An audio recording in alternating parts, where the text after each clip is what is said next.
Hey everybody, what's going on? Welcome. Thank you all for stopping by and hanging out with me today. I really appreciate it. I am just in the middle of getting everything online still. Oops. So yeah, just give me a moment, please. Okay, cool. That looks good. Oh, oopsies.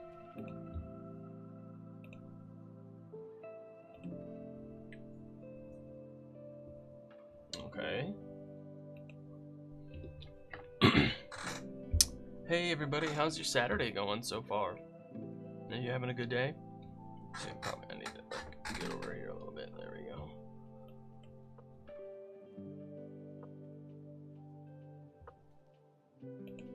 Awesome. Let me see. Hello everybody. How are we doing today? Did it work? No. Yeah, live on Instagram. Isn't that crazy? What's going on, everybody? Hey, thanks for stopping by. Hello. What's up? Gonna be looking at Daggerheart today. It's gonna be super fun. I am super excited. We're gonna be on Twitch, YouTube, Instagram, all at the same time. It's gonna be pretty cool. What happens if I refresh this? No. Damn.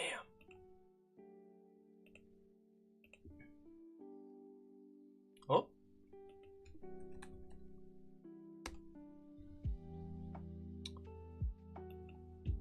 That worked. Haha. Awesome.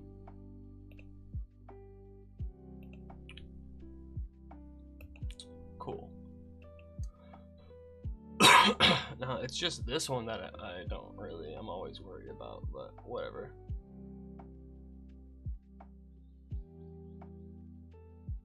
Cool. Oh, no, it's up.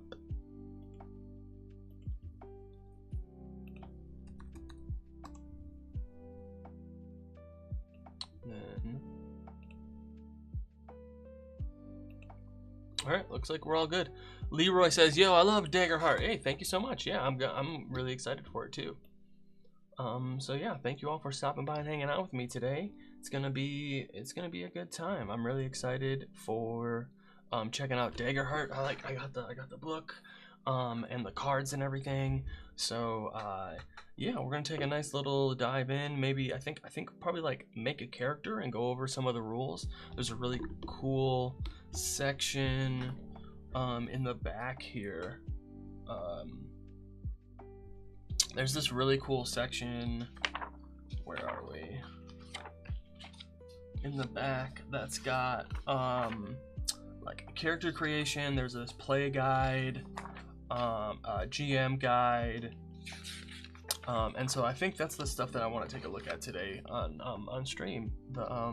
We'll probably like make a character together, go over like the play rules from the player side, go over the play rules from the GM side, and just take a look at that stuff. I think it'll be a good time. I'm excited. Make a character. Okay. Now that we got that, been DMing with ttrpg beginners since some weeks. I'm having a blast. It's so fun playing with new players. I love playing with new players. I love playing with old players. I love playing TTRPGs with people. I love playing with new people. To me, it's so much fun. Playing new games, learning new games, just showing people D&D for the first time, or just like running adventures in my world for new people. Oh man, so much fun. Love it. I'm so excited to like dig into Daggerheart a little bit. Let me pull up there we go, the browser. Yeah, thanks for stopping by, Leroy. What are the what games are you playing right now? No. Yeah, any advice for being a GM, Mike MD20? If you're still there, Mike, I would say you know, for a first-time dungeon master, just like focus on the basics. You know,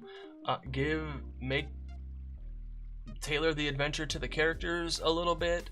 Give them fun NPCs to interact with. Give them some cool monsters to stab, and just make sure everyone's having a good time. You know, make those nat 20s feel awesome. Let them describe the natural ones and how horrible they are, and you're gonna have a great time. Warhammer Kid, what has been your favorite D&D character you've played so far? My favorite D&D character I've played so far. Oh, I always return to my first D&D character was a warlock. It was an elf warlock, and I just really enjoyed. It was a celestial warlock, and I think this was right when whatever book that came out was that had it, and I just had a blast. Like, once I had a few different spells in my repertoire, like at level 5, and I unlocked some fun things. It was so much fun. I had a really good time playing that character. Like, the backstory was cool. I really liked the world that my dungeon master created for us. It was just an all-around good time. Like, for real. So, thanks for asking. Okay. Thank you. Juggling between Pathfinder 2E and Daggerheart. What about you? Learn to love improvising. I feel it. Yeah, learn to love improvising. That's really good. Right now I'm just doing D&D, but I do want to run some more other things. I am like working on a one-page system of my own as well. Wanting to learn Daggerheart, wanting to learn a few other games to run them for people. Like, I just got this game. Where'd it go? Called Beetle Knight, where you play tiny little bug knights trying to save the realm. Like, that looks super fun. I also got Brindlewood Bay. I really want to try that one, where you play old grandmas solving mysteries, Eldritch horror mysteries. And then I also got, hey, Long Shot, thank you so much for the follow on Twitch. And then Shadow Dark, I've run that a couple of times. I want to run that a little bit more. I just want to play more D&D, y'all. I just want to play more games. Nathalie, it's very late here in Europe, so I won't be able to stick around once as a player, now starting a DM. I have a party of 12 to 13-year-olds, and Daggerheart seems... Shadow Dark is amazing. Agreed. Nathalie, I'm sorry, I didn't see your whole message. It cut off at Daggerheart seem... I'm sorry. You have great taste. Thank you. Appreciate it. We all have great taste. What? I got some really fun. Let me see. Let me show you a couple other things.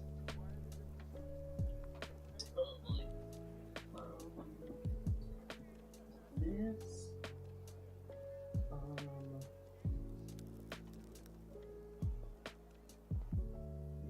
What is this? Oh yeah. Sometimes I forget what I have. What are you? Okay. I also have the Dune RPG, and I also have Candela Obscura and the Avatar RPG too. I really want to play the Dune and Avatar. I mean, I just want to play a bunch of stuff. You have a party of 12 to 13-year-olds, and Daggerheart seems to work much better for them. It's easier to it's easier to manage a group of 12 to 13-year-olds. I can see that. How many sets of dice do you have, and which one is your favorite? That's a really good question. So actually, like 3 or 4 months ago, I did a whole live stream where I counted all of my dice, right? And so at that point, it was like 50 sets of dice and around 450 dice total, because like other random things. And so I have gotten more dice since then. So I'm guessing I got like 500 dice total. Yeah. Oh, that was good. What is my favorite set of dice? Let me see. Let me grab it.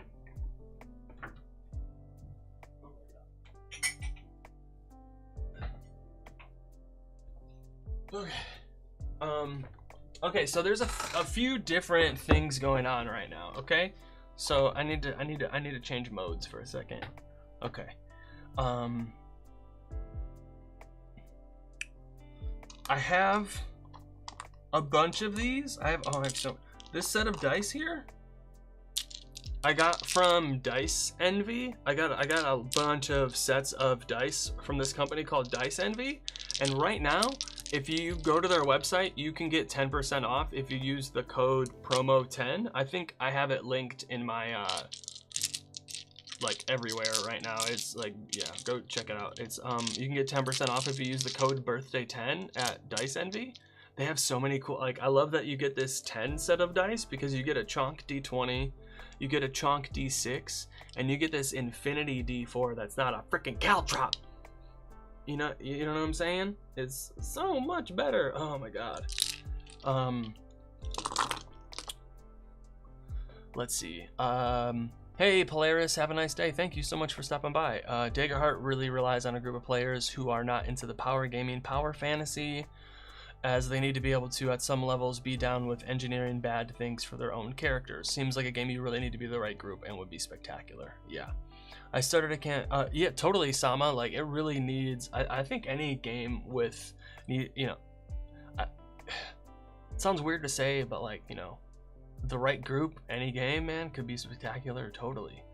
But for Daggerheart, definitely seems like, it's definitely not for the players that are like me. It definitely won't work well for them.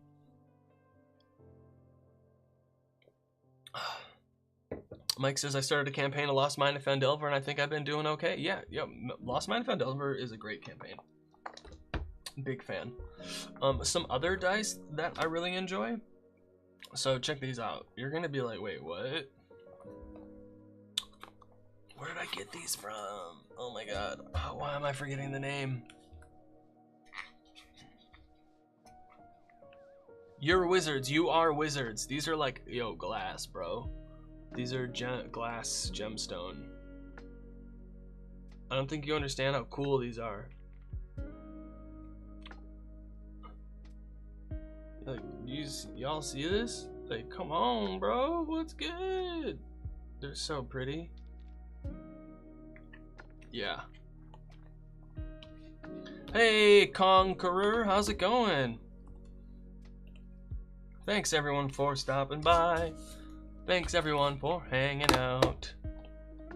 Can't see spending that much on something I'm going to be throwing around. Nah, I feel it. I don't really use these that much. I've used them a couple of times, but these were a gift. And then, but I did spend a bunch of money on, oh no, where did they go? Here it is.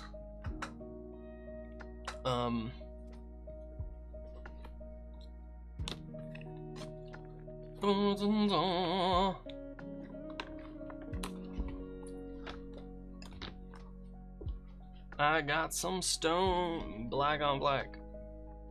You know what I'm saying?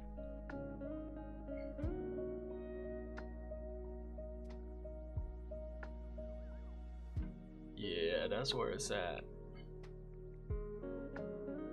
Yahoo! I'm 50 years old and a lot of fancy dice are hard for my, oh yeah, I feel that.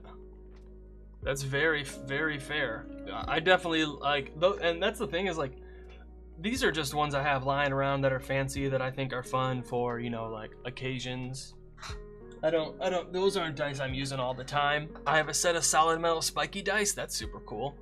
Like, yeah, like I pull those dice out I pull those black on black for like the BBEG. That's, you know, those are the Lich's dice. Those are the ancient Shadow Dragon dice. You feel? I got those from, where did I get those from? Crystal Maggie. I got those black on black ones from Crystal Maggie. Hey Erica, what's going on?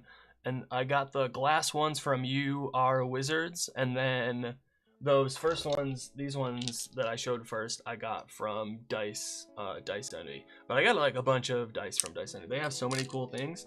I got some Zelda dice that got like the Zelda hearts on them for the D4s. It's like, they're so cool. How are you? I'm doing good. It's a beautiful day. What other dice do I have? I'm like, oh yeah. Wait, where'd they go? Where are they?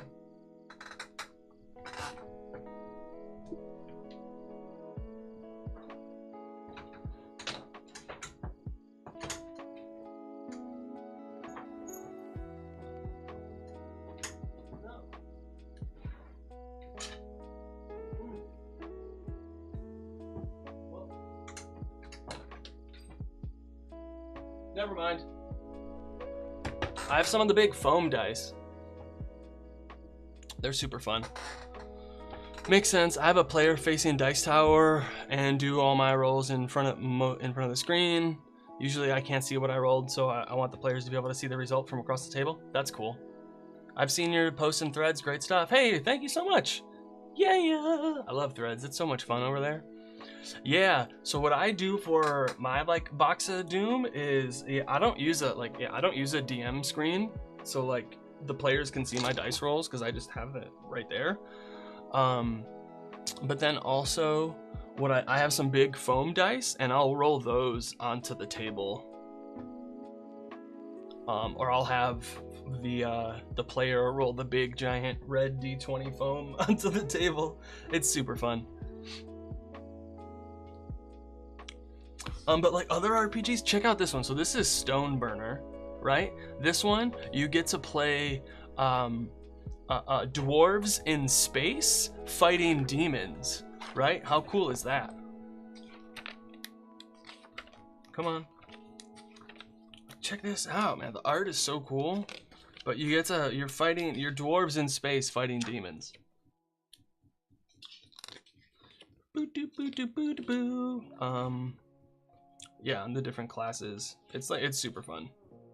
Yeah, this was I made a sinker character named Marzor Starbeard, and I had a little, cuz you get a little robot.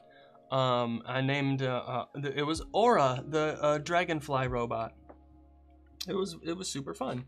I really enjoyed it. I think we just played a session, but it was a really good time.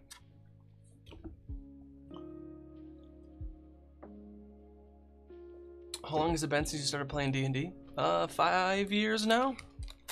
Just over? It was sometime in 2020. Let me see. And then I got this. Check this out. Tiny Fables. It's for a system called Mouse Ritter. So you play tiny little mouses and mices and mices and creatures. And so this is a sandbox adventure inspired by folklore and fairy tales. So it takes place in an old forest warped by fey magic. A wicked fairy has returned after 100 years of banishment to resurrect a terrible beast. A power-hungry fox is amassing an army of rat buffoons in an attempt to rule the forest.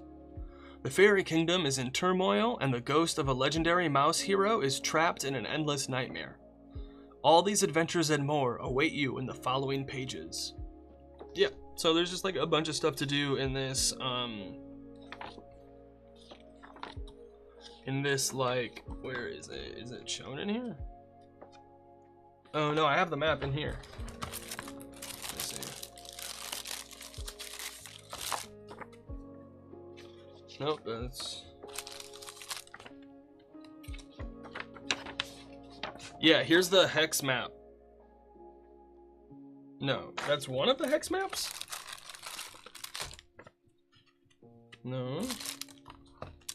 This thing came with so many cool things.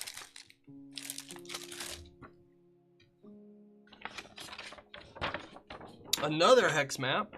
Whoa, so cool. What? I didn't realize there was multiple ones. And then there's like a little campaign guidebook. This is so cute. Little session notes and turn. Oh, what? Ooh, whoa. Bestiary, fairy NPCs, creature names, NPC mouse generator. Cornelius Mapleton has a big nose, is pretentious, and has bad allergies. I like it so much. Turn tracker, this is great. NPC cards, little things. Oh man, this is great. Super cool. And then there's like a couple battle maps too. Gotta go. Hey, yeah, you got it, Mike. Thank you so much. Thanks for hanging out. I got this battle map. This is, man, I really want to play this. It's gonna happen one day.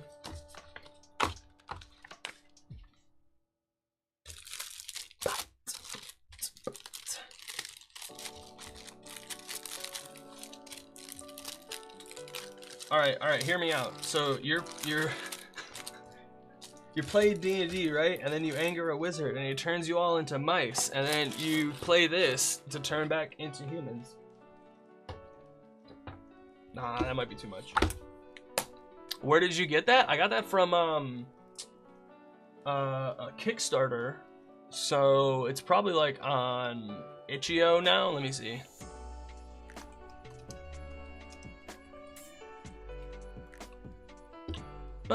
Yeah, it's on itch.io now. With maps like that, do you ever try to digitize them for online games?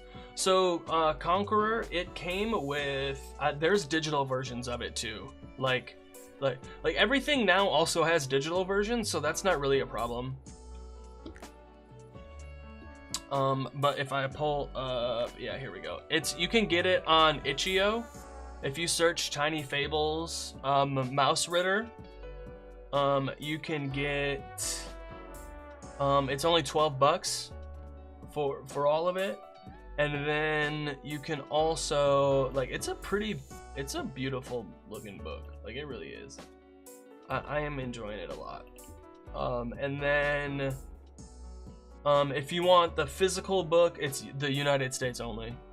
You familiar with Feral Indie Studio? No.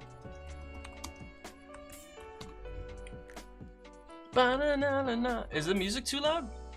Let me know. Shipping pause September 8th to the 13th. Hack as the gods demand. NPC portrait gallery. That's cool.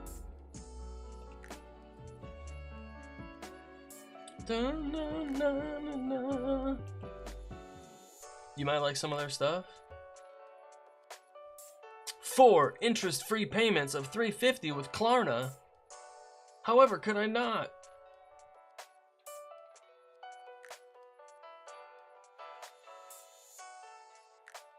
This looks really cool, but like, I also want to be able to show my players them. But yeah, this is like super. This is their. I really like the art. Their art is really nice. And I like the style. I like this old school format too. That's kind of cool, the way they have it laid out. They cried monster. Just picked up the system neutral Mega Dungeon Avenue Nox.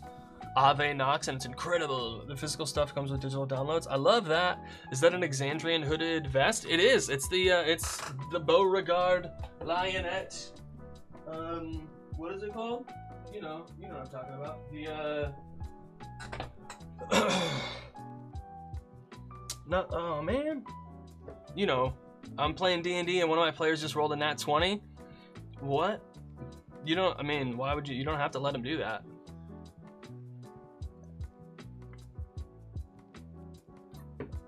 It actually says in the book that you don't have to let them do that.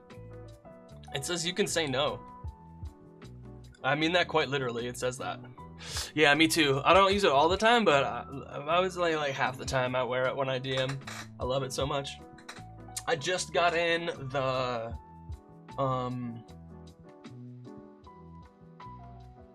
I got the Drusar sweatpants. I also got the I have some of the notebooks too. I really like the notebooks. And then what's the other thing I got? I have the Essek Thalis dice also. Yeah.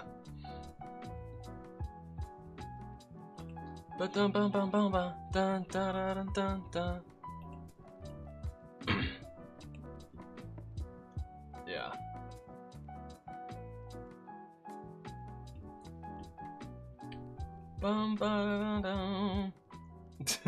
I want to see how they make a Pleasant Whale gun.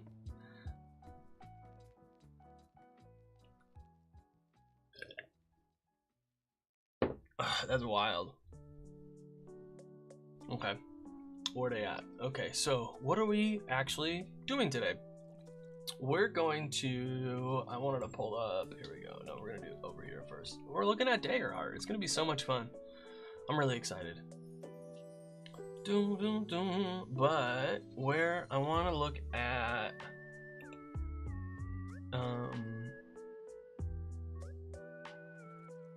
Go Sam before. The book is so beautiful. It's such a real... It's a good looking book.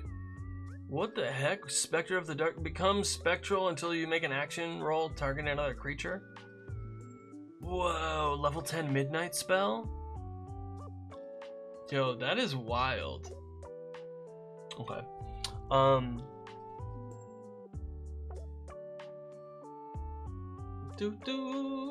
Here we go. Here's the character sheet.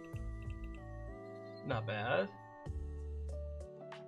Boom, boom, boom, boom. Okay. This section, boom.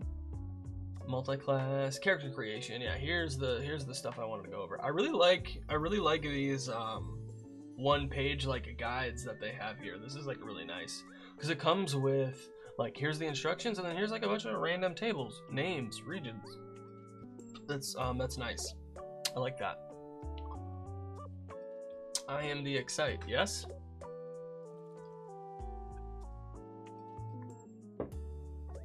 But the question is, what kind of character should we make? What do you think? Bum, bum, dum, dum. This music's so chill.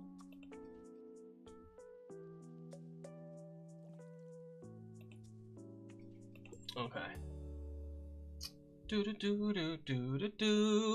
Your class represents so character creation, spell slinging fungoid. I love it. I'm a big fan. Let's do it. I love it.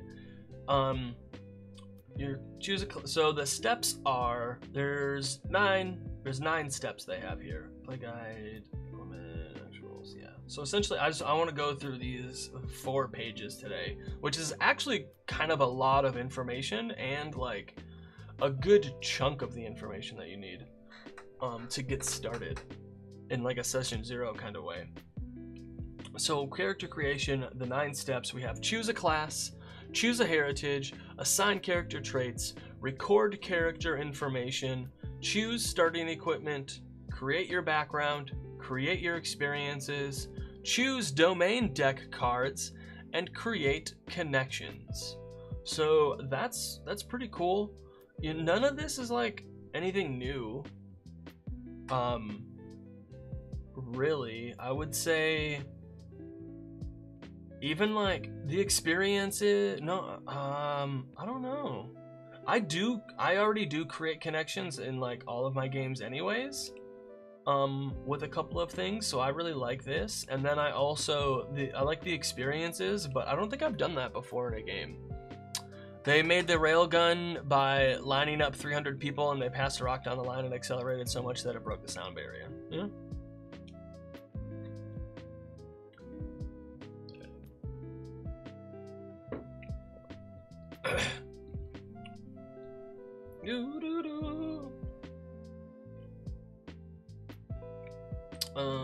So let us. You said spell slinging fungoid. Okay, so choose a class. Let's look at the classes. Come on.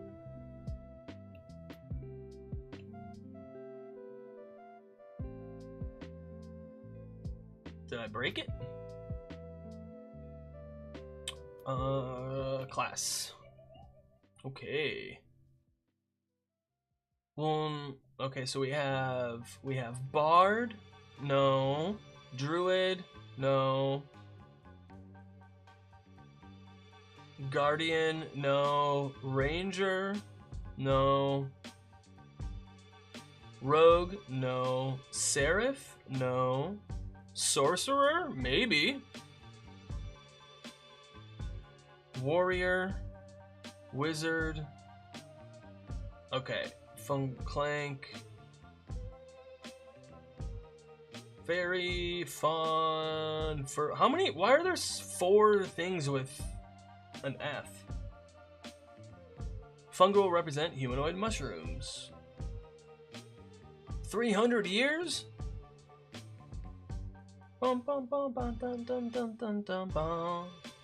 Bum bum bum bum dun dun dun dun. Whoa.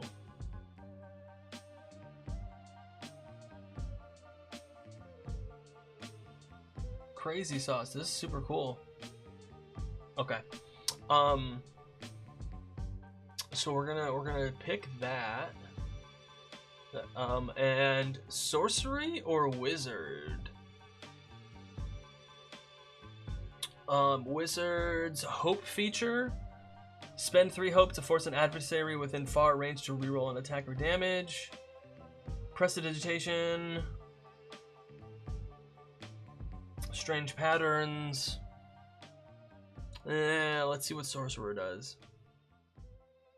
Sorcerer is the hope feature. Spend 3 hope to reroll any number of your damage dice. Okay. Arcane sense. You can sense the presence of magic people and objects within close range. Have you ever played a game called Dungeon Keeper? I have not, no.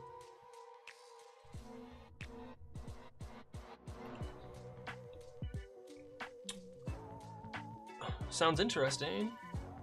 Channel raw power. Make a minor illusion. Okay, channel raw power.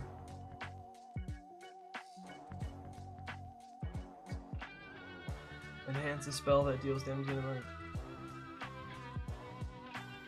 Enhance a spell that deals damage, gaining a bonus. Okay, that's like for later on. Play the elemental origin if you want to channel raw magic to take the shape of a particular element.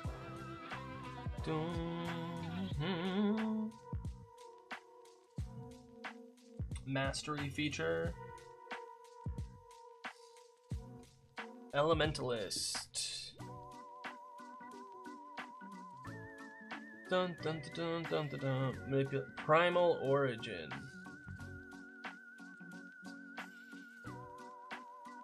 Bum bum ba dum bum bum bum bum bum bum ba dum.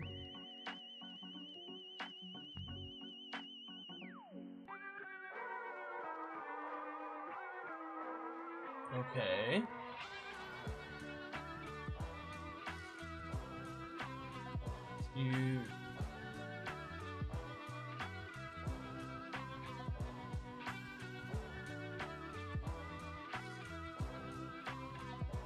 You can gather magical energy to enhance your capabilities. Spend hope to become charged when you make an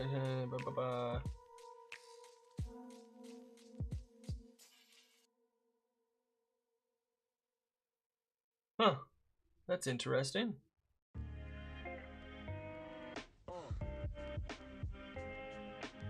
What do you think? Sorcerer or wizard? What were the other ones? Seraph, rogue, ranger, guardian, druid, bard, no. I mean, I think sorcerer makes more sense.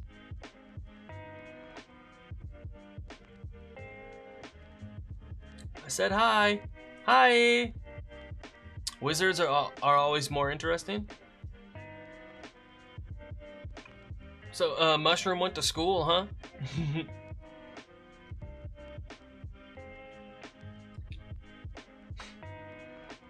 Dun dun dun, dun dun dun, bum ba dum.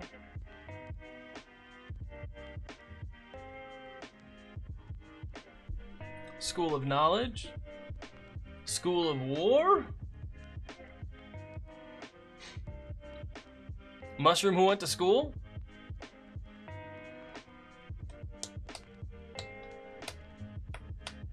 All right, we're gonna do Wizard. You heard it here first, folks. What's our character's name though? What's our character's name? Oh yeah, there's the let me pull out the book. A war mushroom, a war shroom, a mold with student loans. Man, it's hard out here for a mushroom cat. You know?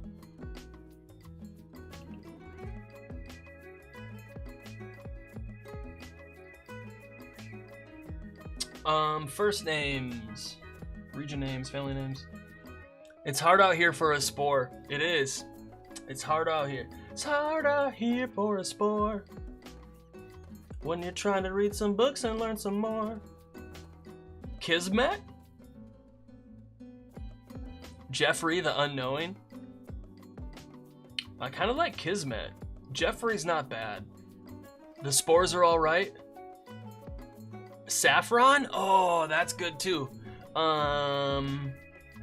Hadron, Chartreuse, Clover, Dahlia. What's Saffron Sporman? Oh.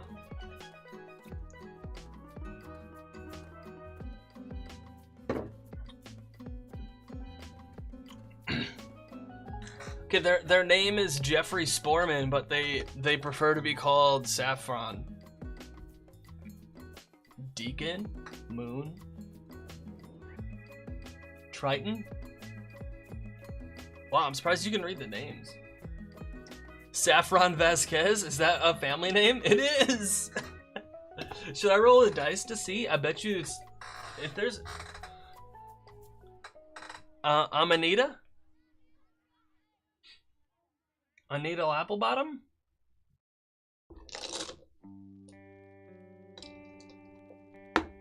$17? 1, 2, 3, 4, 5, 6, 7, 8, 9, 10, 11, 12, 13, 14, 15, 16, 17. Gatlin. 1, 2, 3, 4, 5, 6, 12, 13, 14, 15, 16, 17. Phaedra. Always roll the dice. Yeah, see, you get it, Aussie nerd girl. You get it. So, Phaedra or Gatlin? I don't know. Saffron's not bad though either. So we have all right. So we have Gatlin, Phaedra, and Saffron are the three choices, right? I have a D3. You're like, wait, what, Craig? I didn't know there was a D3. I have a D3. It's three-sided. What? Yeah. It's a 1. Gatlin. What's the last name? Lagrange? Gatlin LeGatlin? No, I don't want Gatlin. I'm gonna do Saffron. They call me Saffron.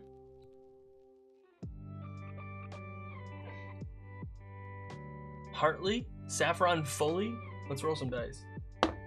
5. 1, 2, 3, 4, 5. Bellegarde. Saffron Thorn. Gatlin Fender Bottom. You know, that's a name you run from. The fly Amanita mushroom got its name because ancient peoples would powder it and sprinkle in the powder into milk to keep flies out of it. That's wild. Amanita mushroom. Saffron amanita? This concludes my random fungal fact of the day. You want bird facts?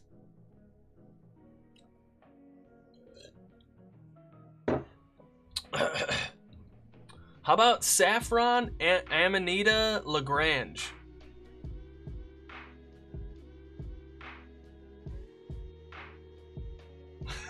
Is that too long? Saffron amanita Lagrange. Is it a capital G?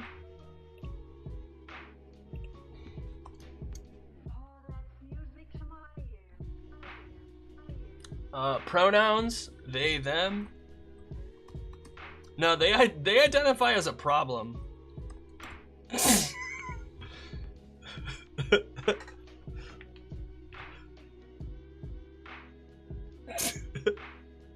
That's their pronouns are problem and issue.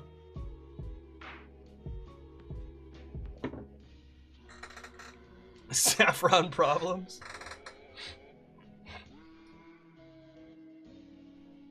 What's up with my problem? How am I gonna prep for my session tonight when this cat just wants petting? Man, I totally get it. I really need the $35 to Saffron Lactarius. That's a good name too. Begin! We said we're gonna be a wizard.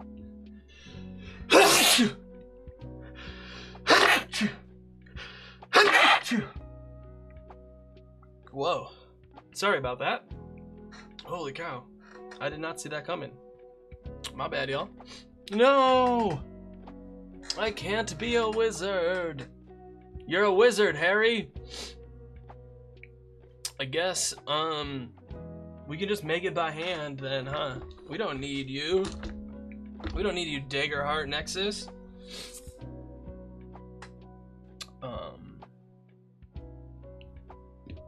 You know what I'm saying? We don't need you.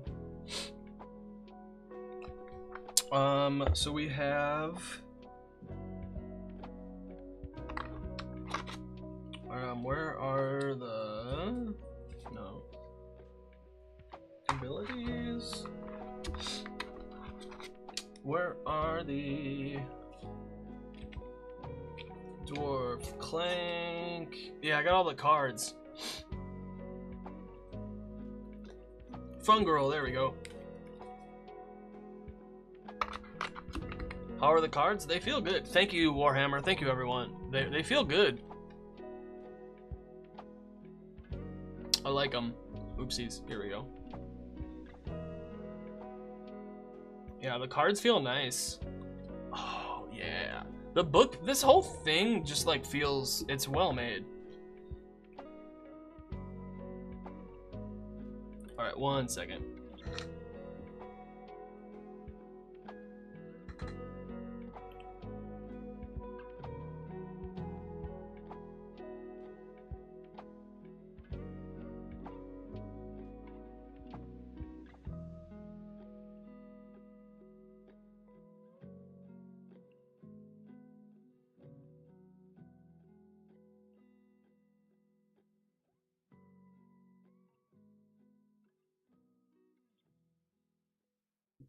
Okay. It's all the spore talk got to me. Yeah, exactly. It is really well produced. There's a couple of things in the layout that I'm like, huh? But everything, it's really well made. There's just a couple of pages that like the layout is just like this, how it spills over. Oh, you can't see it. How the art spills over. This is so cool. I love that. And they do it a bunch of times in here too. But one of the things, yeah, like it spills over like this is really cool, the spread. I really like how they have that going. But there's a couple of, like, this feels like a waste. Like, why is it, you could have easily put more information on this page. You know? Like, I don't know. But also, that's very nitpicky. Everything else in here looks very, very good. See? Like, they could have did something like this instead. But they didn't. It's so pretty. I mean, like I said, it's very nitpicky, but it's also like, why is this, why is there only one piece of art for the Guardian? I mean, I guess, is this 2 pieces of art?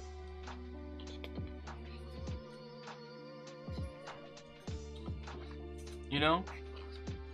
But it's such a pretty book. It's so pretty.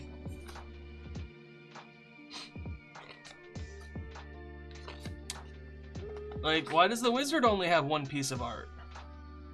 Like, that's not really, you know, like, that's not a humanoid doing something. You know? But, alas. But, like, it's still a really good looking book. It's so well made. I mean, like, I could go through a WotC book. I could go through any one of these books and be like, oh, I don't like this for X, Y, and Z reasons. Or I like it for X, Y, and Z reasons. I could do that to any of these books that I have here. Daggerheart is no different. Yeah, so it's not all the same. So it's not all same. That's a really good reason, Aussie Nerd Girl. That's like a very good reason, and it kind of is better than my complaint, really. But we have our first card, a fun grill named Saffron Amanita Lagrange. Okay, so back to we chose a class. Take the foundation card for your chosen subclass. Well, I'm just gonna look through these things. I wish I could. Oh, you know what I could do? There we go. Nope, that's not gonna do it. We'll go back to that. I'll go back to this. There we go. Subclasses.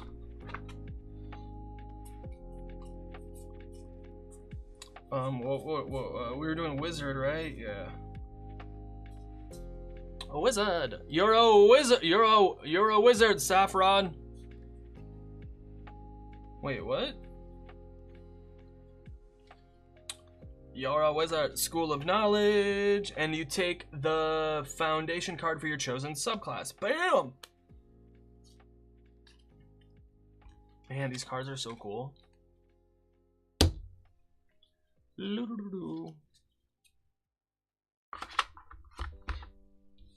Yay! We got 2 classes. So, School of Knowledge, Foundation. Prepared. Take an additional domain card of your level or lower from a domain you have access to. That's in step 8. That'll happen in step 8. And right now we're on step 1. Adept. When you utilize an experience, adept, when you utilize an experience, you can mark a stress instead of spending a hope. If you do, double your experience modifier for that roll. That's actually kind of cool. In your opinion, what's more powerful, wish or time magic?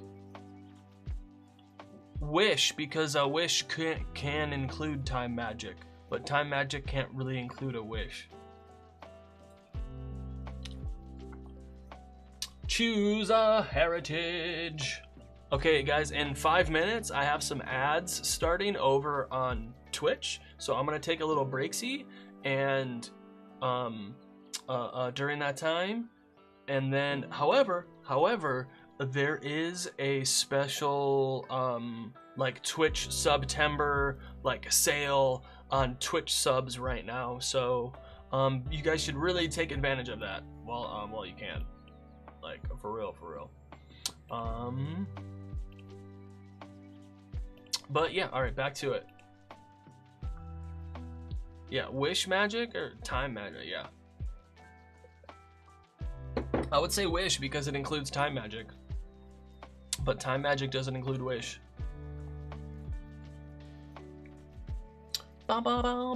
Choose a heritage. So we do ancestry and a community. So let's ancestry and community. This is such a cool spread. I really like this spread right here. How they have all of the classes and subclasses like this. It's a really good. They did a good job with this part. And it's all in one sentence. Warriors, subclasses, Call of the Brave or Call of the Slayer. Play Call of the Brave if you want to use the mights of your enemies to fuel your own power. Like, that's really cool. It is so good. Alright. Ancestry. So, no, we're not doing ancestry though. We're doing heritage. Oh, I already did ancestry, right? So I took the fungal, and then I need to take a community. So what kind of community do you think our fungal grew up in? What kind of community did Saffron grow up in, y'all? I don't think a highborn. Let's see, what else do we have? Loreborn? Strong academic or political prowess? Possibly. Orderborn? Ambitious, benevolent. Discipline or faith? No, I don't really see that either. Man, this book is so beautiful. Oh my god.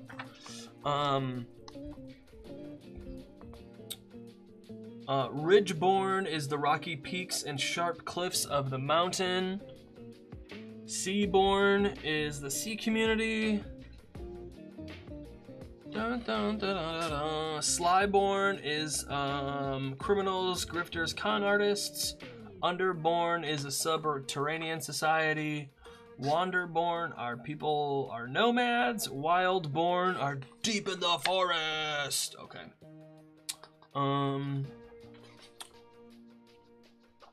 Let's see. What kind of community? You know, I'm just gonna grab. Should I just grab the cards? Should we just look at the cards like that? Bum,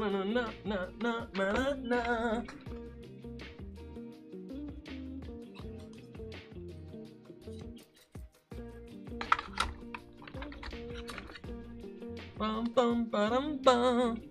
All right, here we go. Is there really only one of each? That's wild.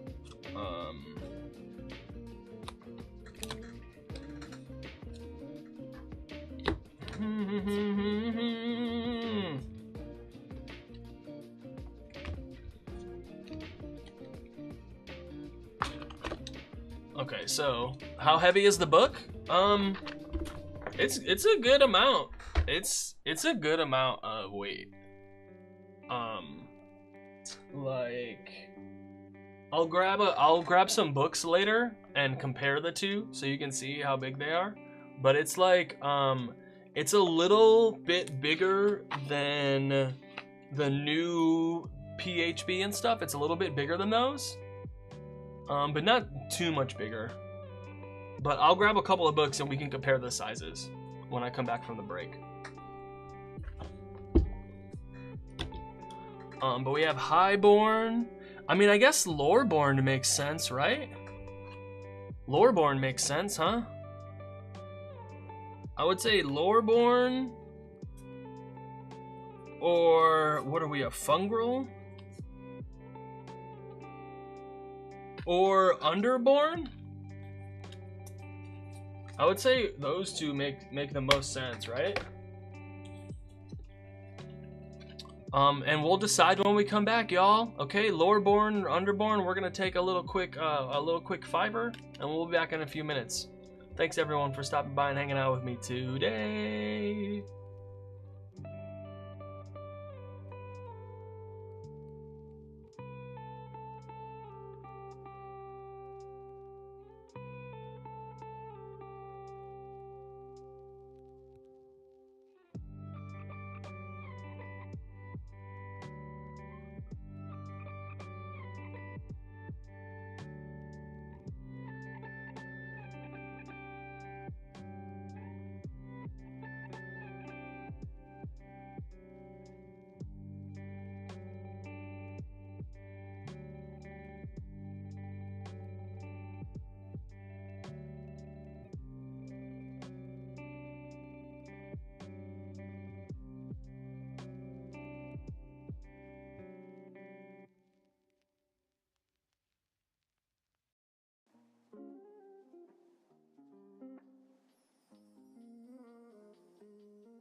herbal tea or deadly poison.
And we're back.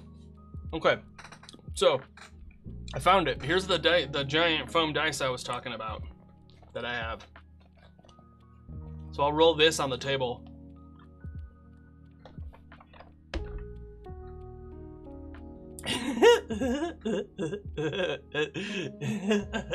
It's so big.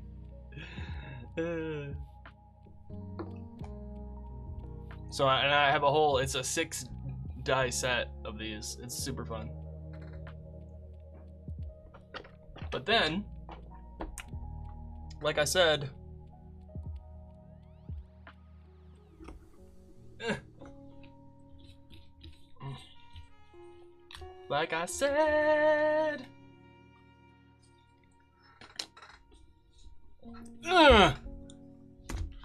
okay. So, here we go. This is, he's gonna be such a fun guy. This is the new Player's Handbook, the 2024 Player's Handbook, right? This is the Daggerheart book, and this is Obojima, right? Oh my god. That's the size difference. I don't know if you can see that, but yeah. Wild, right? Crazy. Oops.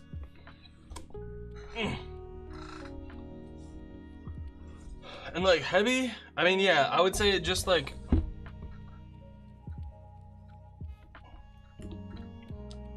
yeah.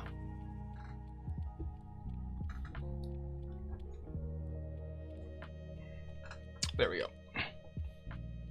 Okay, so so far we have a fungal School of Knowledge wizard named Saffron. Don't Obojima and Daggerheart have DMG materials in them though? Daggerheart, yeah, totally. That's also a very good point, Sama. Daggerheart is the GM guide and the player guide all in one, and Obojima is more of a setting book rather than a player's guide. But I just wanted to show you the difference of, like, not necessarily content, just books that I had lying around and things that you might be familiar with rather than trying to compare the content between them.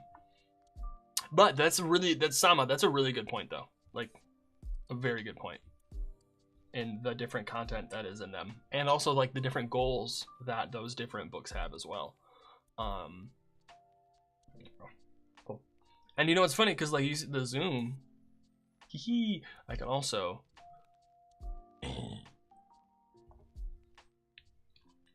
all right, so what are we gonna do? We're going to choose between so y'all brought up over the break Wildborn, which is actually, you know, I'm kind of feeling it. Deep in the forest, your movement is naturally silent. You have advantage on rolls to move without being heard. You know what? Kind of like that. Kind of like it a lot. Kind of like it a lot. So let's do that one. Oop.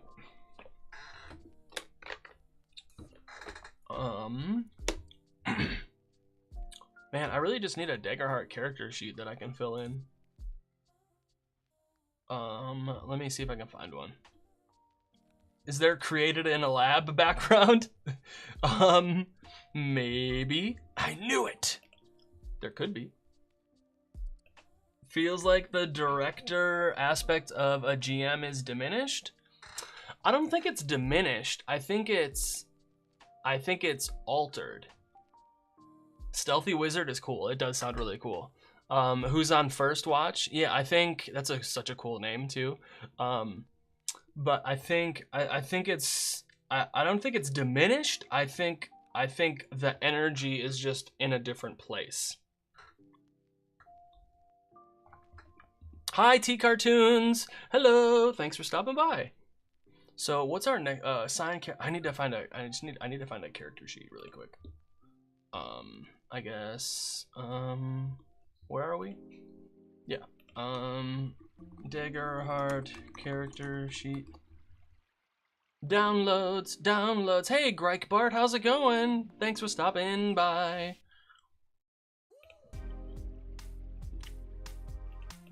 I don't, like, can I fill them out though? What is this? Are they form fillable? Additional sheets.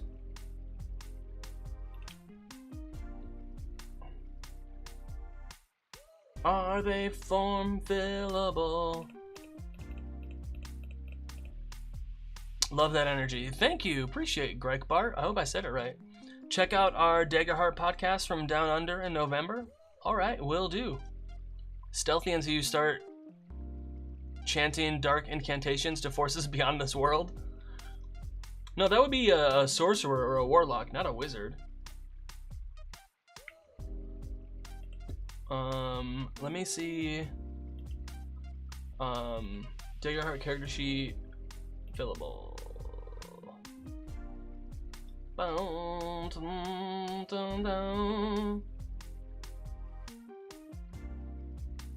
Okay. All right.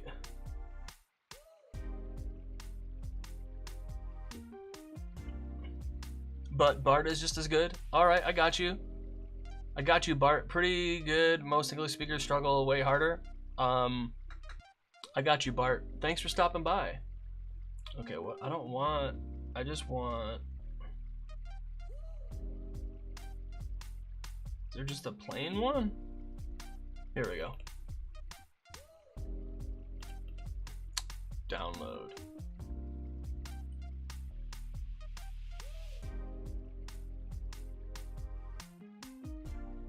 Come on. I believe in you, computer.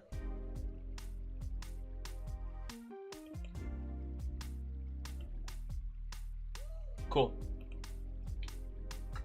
We can do that. And we're gonna go to, yeah. Okay, what was the character's name again? Saffron Amanita Lagrange. Saffron Amanita Lagrange. Pronouns are, they identify as a problem. Found you over on InstaFeed and wanted to check out your streams for a few weeks now. Well, hey, thank you so much, Bart, for stopping by and hanging out. I really appreciate it. I like how you have the different dice frames in the background. Oh, thanks. Yeah, I got them from TikTok, the TikTok shop. They were pretty cheap too. Heritage is what? Oh, fungrel, wildborn fungrel, wildborn fungrel. Class and subclass. School of Knowledge Wizard.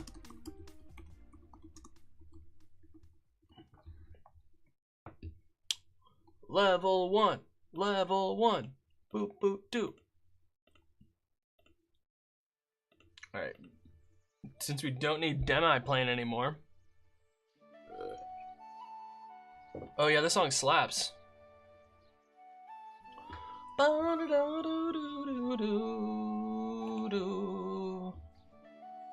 yeah, no, we're all good. Cool, cool, cool, cool. Assign character traits. -1, 0, 0, +1, +1, +2. So I am a knowledge is my spellcasting trait, so I'm gonna go +2. Oh, do I even like?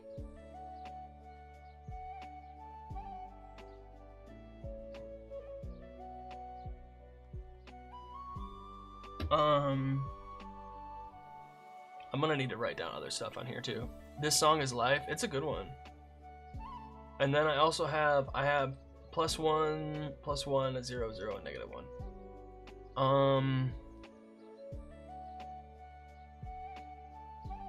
0. What's gonna be my -1?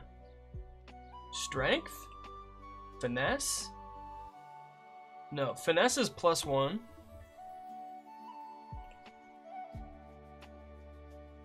Is my presence is -1. How about that?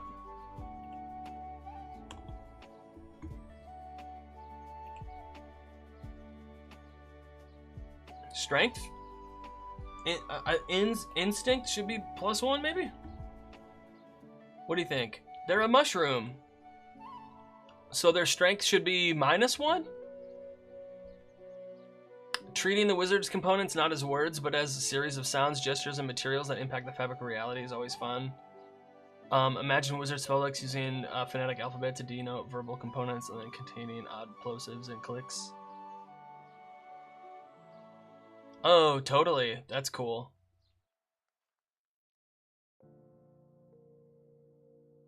Yes, that -1 strength. Alright, we'll go -1 strength. And we'll make presence a +0. Yeah, I like to think of like wizard components for like spells as like they don't necessarily need the like component. It's like what helps them focus on harnessing the magic to do that specific thing, if that makes any sense. What class feature do I have? I have prepared and adept. I mean, actually, you know what? I should just use though. I should have gotten the wizard sheet, but oh well, whatever. Here's where we are. All right. Got it. Kind of like a magical catalyst. Yeah. That's kind of exactly.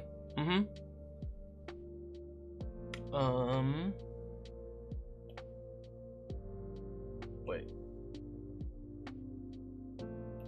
This book is just so good looking.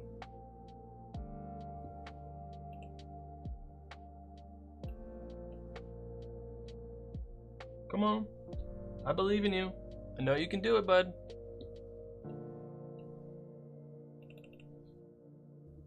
There we go.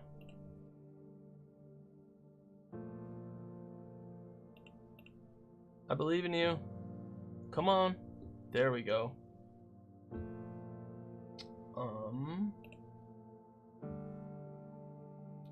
So my domains are Codex and Splendor. Do I put those anywhere? Doesn't look like it. Plain DCC and Shadow Dark, but Wizards have to make a casting roll. Totally, it totally does, Sama. Oh, I have the DCC book also. I also have Dungeon Crawl Classics. Yeah. I wonder how long it takes to make art for all of that. Yeah. I mean, how long have they been working on this game? For 3 to 5 years. So it probably takes them 2 to 5 years to do all the art. It takes a long time. Okay. 0, all right, there's that. I gotta write down starting evasion is 11 and starting hit points is 5. Yep. And then class items. A book I'm trying to it's a book I'm trying to translate for sure. Book I'm trying to translate. And then Wizards Hope feature. Is there a spot for that here? Hope feature, yep. Not this time.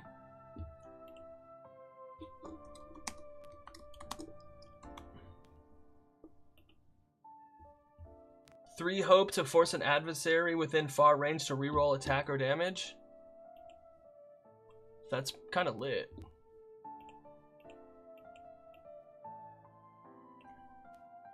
I use a living spell paradigm in my current campaign, which also works. That's cool.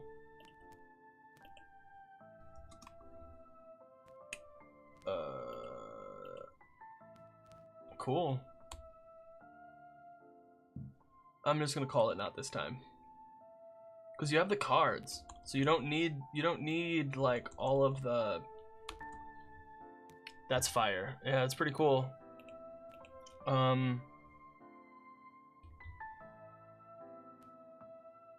Is there a main wizard card?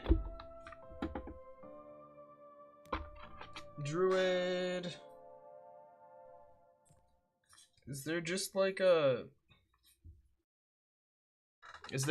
main wizard card?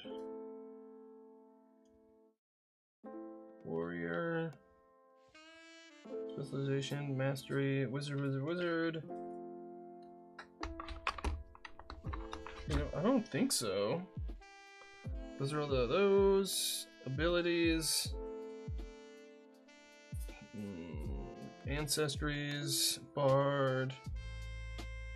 Yeah, alright. Not this time. Okay. Now, class features. Prestidigitation and strange patterns.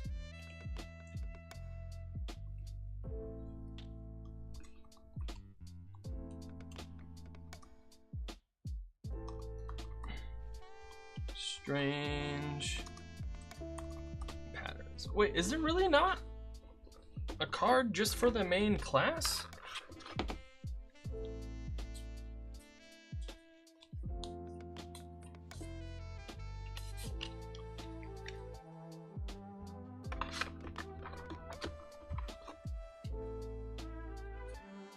Ability, spell.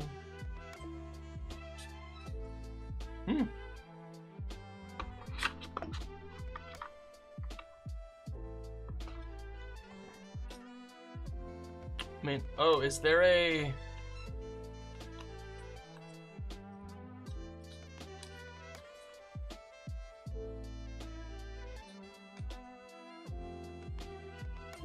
Ability...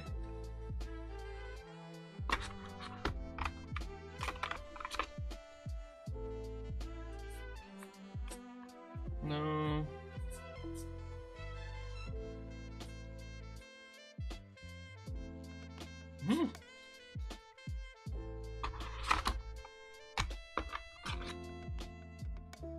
Spells, abilities, no, okay. Why is not, what?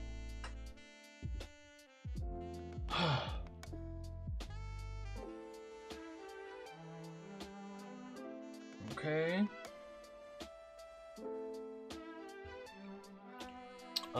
Now what's next?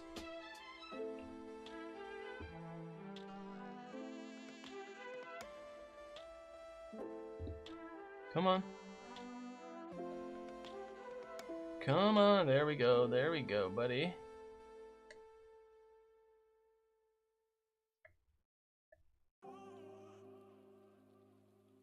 Wizard. Yeah, okay.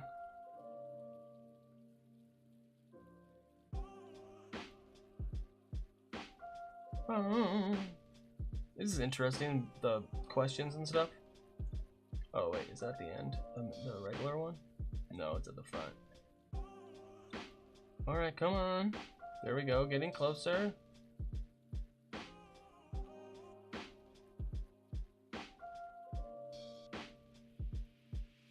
Okay.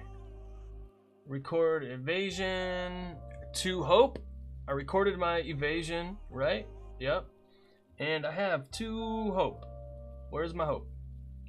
I have 2. Choose your starting equipment.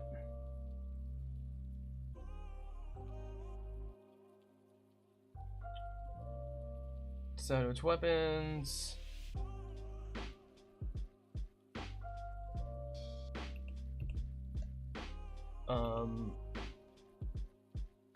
Choose starting equipment.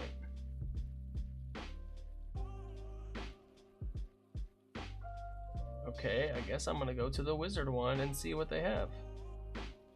No.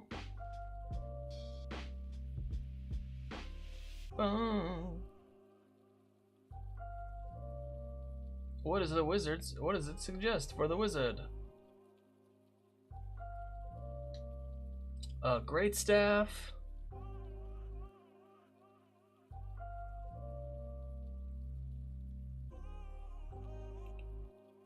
What does that mean?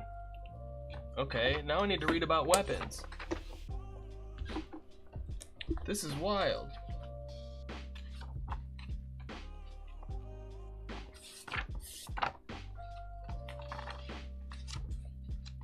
Okay.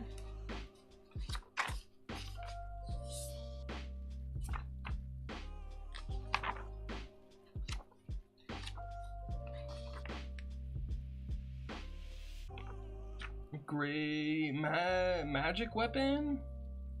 Great staff. Feature. Character traits. Attack roll. Using armor. How do you use a feature? Because it says powerful. On a successful attack.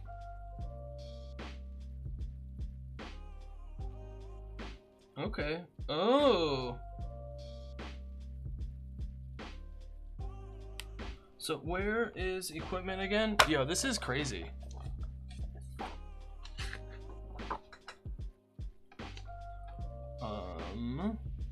Example, blah blah blah. Playing an adventure, running an adventure. Equipment 112. Using armor. Weapon statistics. Using weapons. Primary weapons, secondary weapons. Feature. Okay. Alright.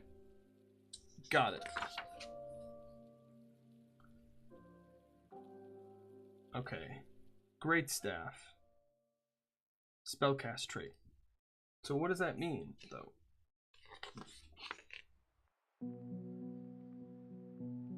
I thought I'm the only one who's still into physical copies of books. Yeah, no, Bart, I love me some physical stuff. I love having physical books.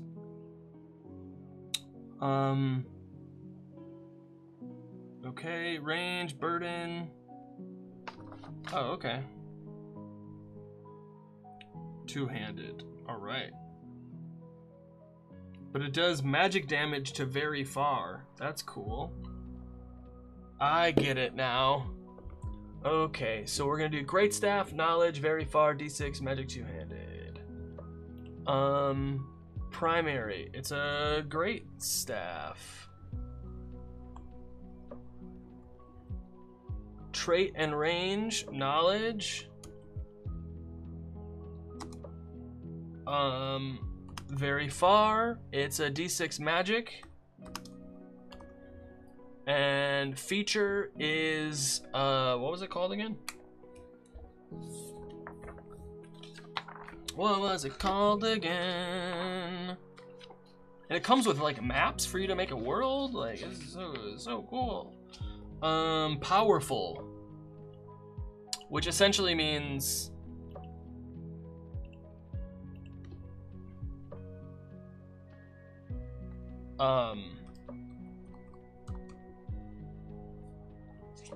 that on a successful attack, roll an additional damage die and discard the lowest result. You get advantage on damage, essentially. So that's kind of cool. Returning Blade. Yo, Returning Blade? Oh, that's so cool. Do. Okay, and then what else did it suggest for me? Oh no. It suggested... No, alright, what do I do next? What do I do?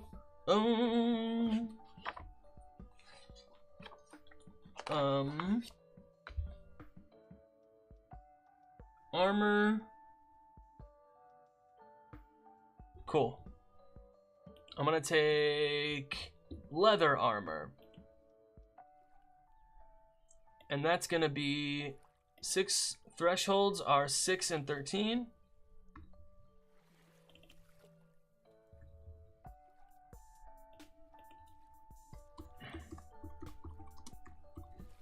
Leather armor, base thresholds 6, 13. Base score is 3.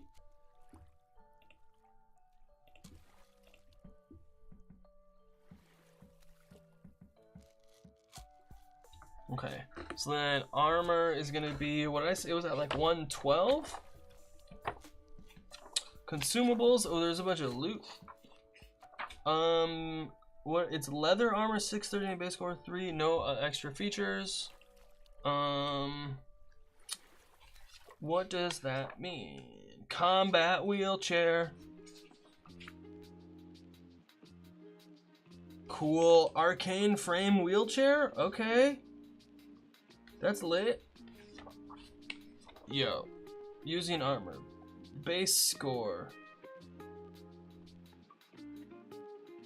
Okay.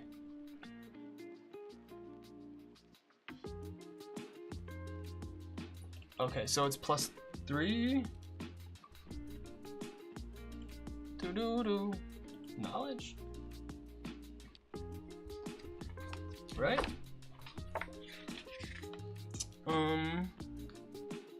Starting inventory. Starting inventory.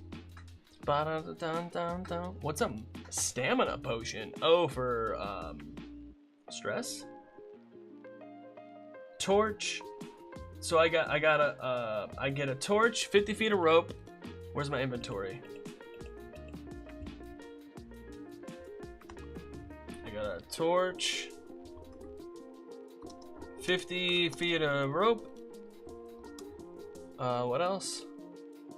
Basic supplies, whatever that means. And 1 handful of gold. Right? Yep. And then, do I want a health potion or a stamina potion, huh? What do you think?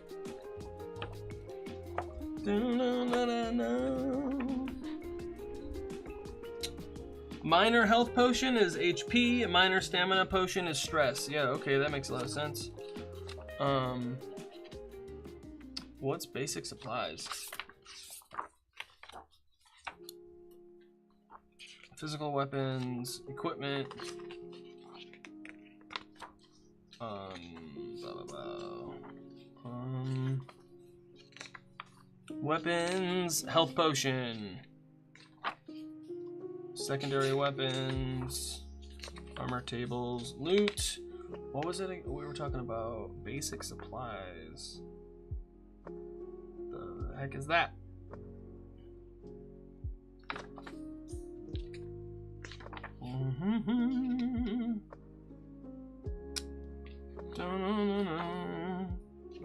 All right, never mind.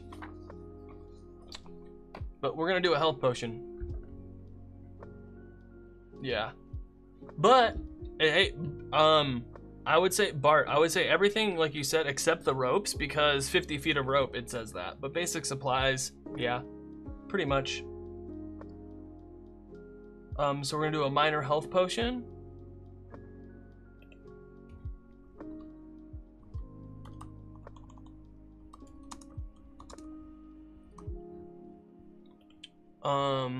What else? The book return translate. What do I carry my? What do you carry my spells in? What does the fungrel carry his spells in? That's a really good question.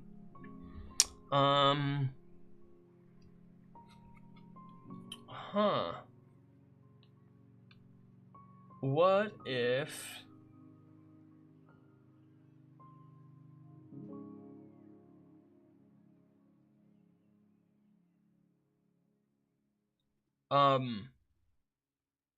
carves them into like bark skin?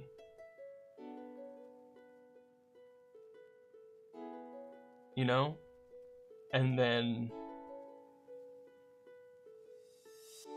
has them strapped around them in different places.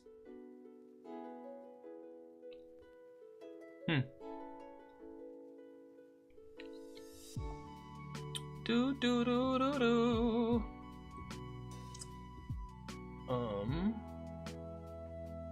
Yeah.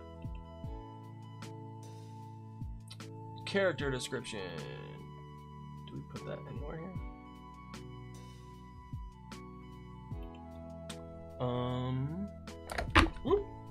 Alright, what else do we have?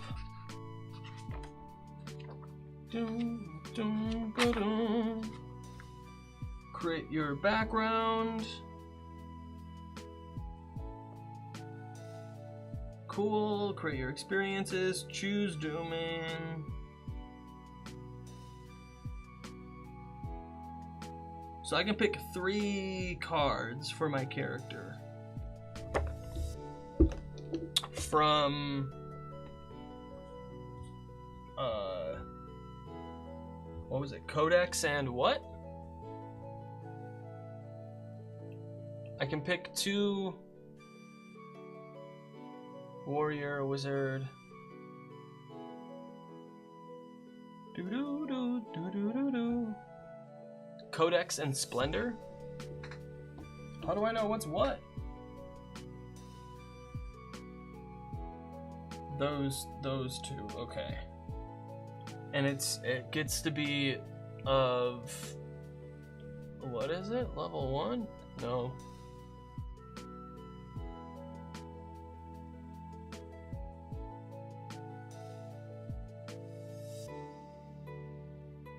Ranger companion.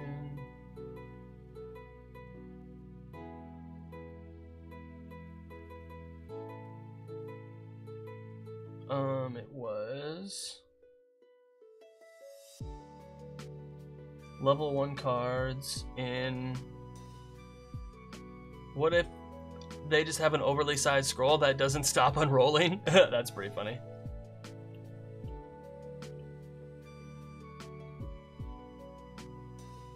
Come on. Boo-doo-doo-doo.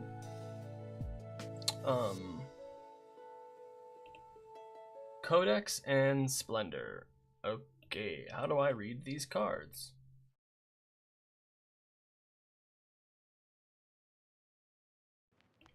Domains. Codex and Splendor. Right? That's what it was? Yep. Codex and Splendor.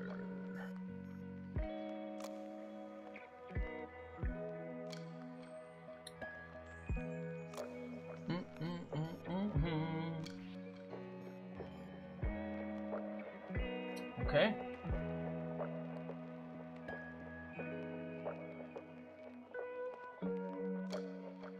Alright. So it's... keep forgetting already. Codex and Splendor. Alright, where are these?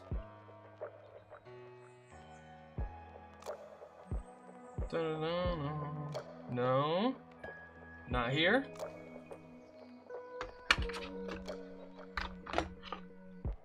Do do do do do do. Okay. No, I'm getting closer.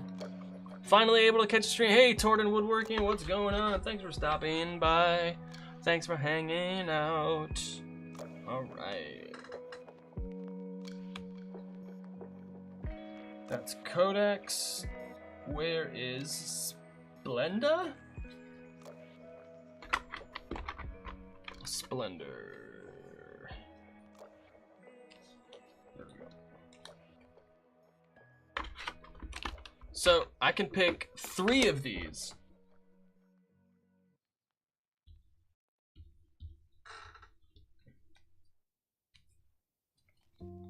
Boom, boom. Right? Yeah. Okay. So the Codex ones, which are like magical study ones. Hey Torden, what's going on? It's so cool to have you here today. Book of Ava. So these are 3 spells. Each of these books, oh, this is so cool, is 3 spells. Each of these cards is 3 spells. So the Book of Ava, you can make a power push. So you push them back and they take damage. Tava's Armor, spend a hope to give a target you can touch +1 bonus to their armor score. That's pretty good. Running the Daggerheart one shot at the end of the month. Look, yeah, I wanna run that soon too. And then I wanna run. There's like a one-shot maker. I'm gonna run that one also. Make a spellcast, ice spike. Make a spellcast roll to summon a large ice spike within far range. D6 damage. Okay. That's I like these spells, but I don't know if it works for the character. Book of Iliot, slumber. Make them go to sleep. Arcane barrage. Spend hope and shoot magical projectiles. Oh, whoa, okay. And it's a D, so it auto hits. It's spend hope to auto hit. Family Knas, Games and Retro. Hey, Family Knas, thank you so much from Sweden. Thank you for stopping by and hanging out. I appreciate you so much. Thank you for stopping by. And greetings to you from the West Coast of America. Telepathy. Spend a hope to open a line of mental communication with one target you can see. This is interesting. This makes sense for a fungal wizard. Right? Book of Typhar. Wild Flame. Whoa. Yo, this is wild, because some of these are spells that are clearly D&D spells that they just remade. Wild Flame is Scorching Ray, I think. You can 3 adversaries within melee range. You succeed against, they take 2d6 magic damage. And mark a stress, so that's cool. Magic Hand. conjure a magical hand with the same size and strength as your own within far range. Mysterious Mist. Make a spellcast roll to cast a temporary thick fog that gathers in a station area within very close range. The fog heavily obscures the area and everything in it. Okay, that's interesting.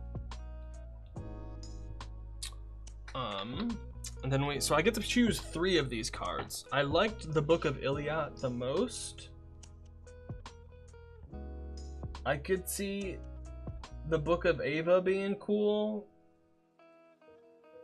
The Book of Typhar doesn't like really call to me at all. But what do we have here? Bolt. So these are now just spells. Oh, it's got the artist's name on the card. That's really cool.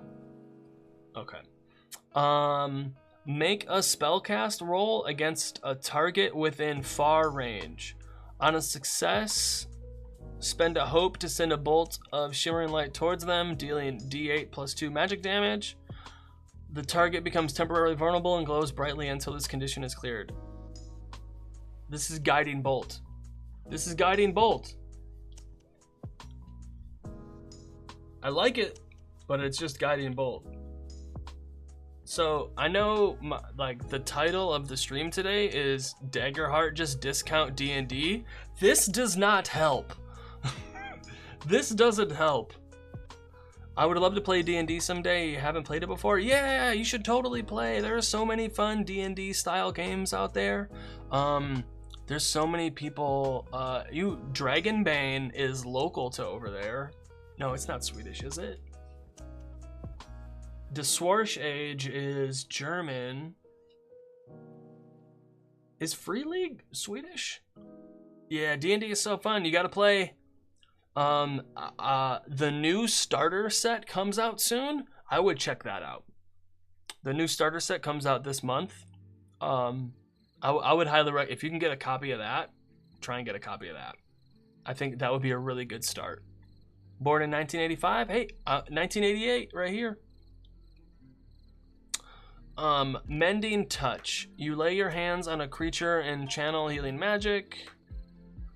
Takes a few minutes. You can spend 2 hope to clear a hit point or stress. Once per long rest, when you spend this healing time learning something new about them or revealing something about yourself, you can clear 2 hit points or 2 stress instead. Okay, that's interesting. I like Bolt Beacon because I like that spell already. Reassurance. Once per rest, after an ally attempts an action roll, but before the consequences, you can. Yeah, I like a reroll. Oh, so this is a once per advantage. Okay, so I can pick another one of these cards. Which one of these cards do you think that I should pick? So I'm picking Book of Iliad and Bolt Beacon. But what do y'all feel any of these other ones?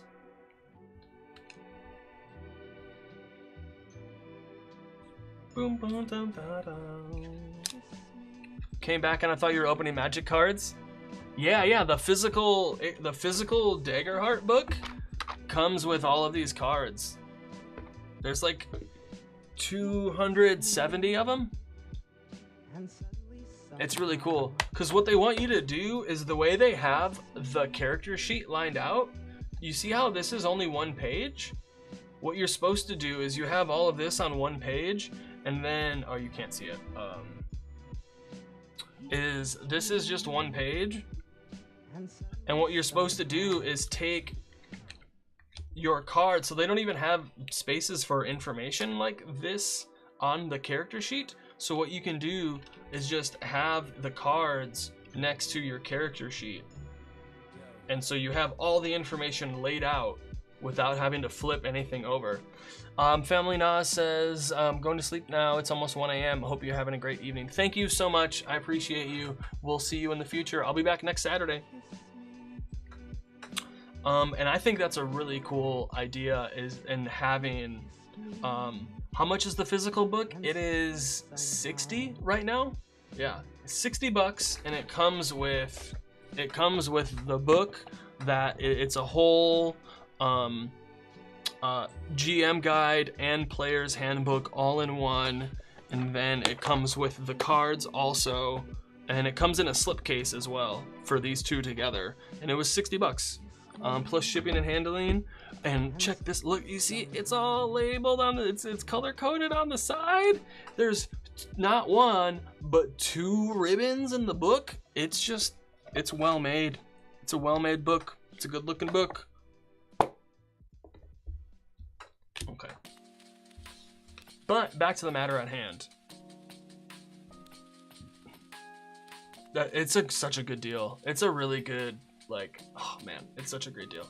And then also, I'm so happy. I have the Stormlight Archive ttrpg. I have the physical version coming soon. And then I also have, yeah, totally go pick it up. It's really cool. Like, I like the cards. You can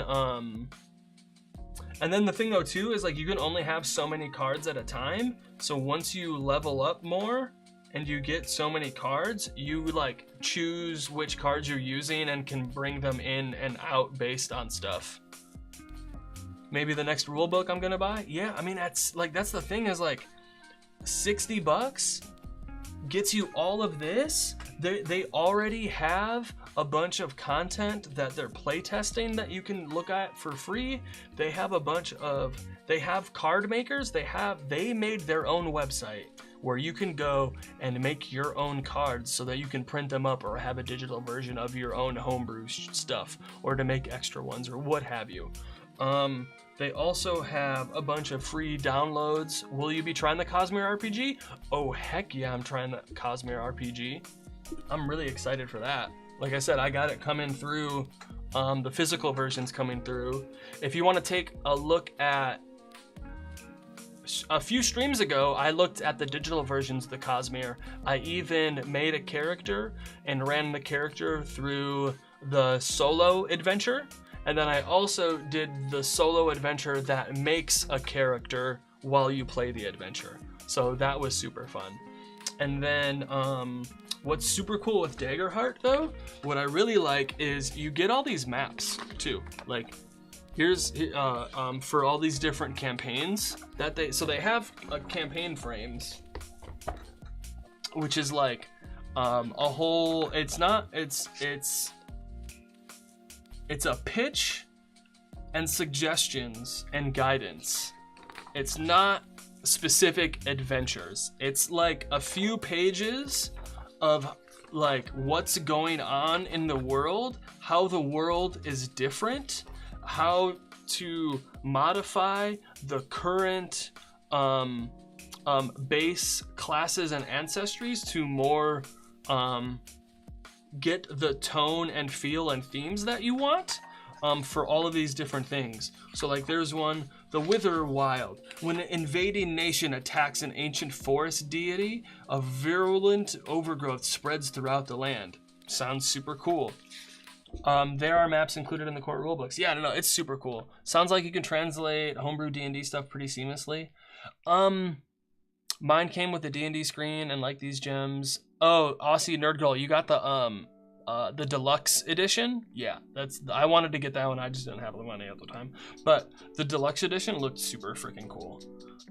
Sounds like you can translate homebrew D&D stuff pretty seamlessly. No, I don't think so. Maybe? I think it depends. I think magic items could be. It's the monsters are similar but different. The thing is, yeah, I don't know. There are tons of people already translating Daggerheart into D&D and D&D into Daggerheart, and it's like, I'm like, super cool, that's great, but why don't you just play the other game? Like, just, why are you trying to take all of these things and put them into like other stuff? Like, just everyone's free to do what they want. But if you're gonna take 5 Daggerheart rules and slap them into your D&D game, you might as well just play Daggerheart, man. but also like the things that I see people trying to translate into like already like you could already do that. And it's like sometimes codifying things and putting mechanics to them can be a little too restrictive sometimes. But then also like good art is made with restrictions and stuff like that. I don't know, man, it's tough. And then we have 5 banners burning is long brewing tensions between rival nations boil over. So 5 nations fighting. Beast Feast, which is done the what's that? Delicious in Dungeon? It's Delicious in Dungeon campaign. Oh, make a custom thing and you can make a card of it. Oh yes. Homebrewing in Daggerheart is very simple. Yes, they make it very simple for people to homebrew. Yeah. So there's the Beast Feast. And then the Age of Umbra is the one that Critical Role did. And then Motherboard is a world where magic takes the form of technology. So like that's super cool. And there's a whole Motherboard, where is it? There's a whole language, there's a whole written language that looks like circuit boards. And they tell you how to write in it. How cool is that? How cool, that's so freaking cool. Colossus of the Drylands is Shadow of the Colossus, if you ever played that video game. But yeah, you get these different Colossuses in this Wild West setting that you gotta go take them down. And it's super freaking cool. Like, who wouldn't want to try and take down this gigantic hill monster thing? You know? It's pretty cool. Or, you know, this Iron Rhino. But yeah. And so like the thing I saw was like people like, oh, this gigantic Iron Rhino looks so cool. I want to fight it in D&D, and I'm just like, oh my god, just make the fuck one shot in Daggerheart and run it for your friends. I'm playing a D&D, Vampires Masquerade and Call of Cthulhu campaign. I'm the DM of Vampires and Call of Cthulhu. The difference makes it so much more fun. Yeah, man, I love playing different games. Like that's some of the best parts is having all these different things. It did, haha. Okay, but we still need to figure out what other. I need to pick one more of these cards in the next 3.5 minutes before we go to ads. We need to pick the next card.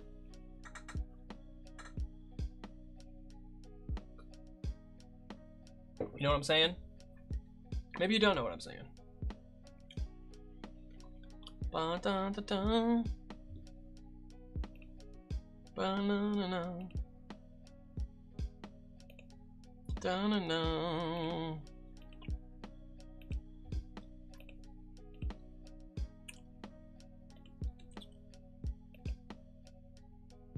So we have Mending Touch, where I can spend hope to clear hit points and stress on somebody. I have Reassurance, where once per rest, I can give a reroll to somebody. So that's like guidance. It's called Reassurance. This is guidance, my man. I'm leaning towards one of these. I don't feel like a healer. I don't feel like this guy's a healer. But I do Book of Ava, Power Push, Tava's Armor, Ice Spike, Wild Flame, Magic Head, Mysterious. I'm leaning towards Book of Ava. Like, this sounds way more cool than the other one. What do y'all think? Can y'all read these? There we go. Yo, this camera that you're seeing these cards on, this overhead camera, is an old iPhone. So Power Push, Tava's armor and ice spike. Bro, these are all fucking... Oh my god. These are all D&D spells that they just renamed. My claim of discount D&D is not going well. I was hoping to, like, get rid of it or, you know, like, refute it, but, bro, this is not looking good. Alright, I'm going with Book of Ava.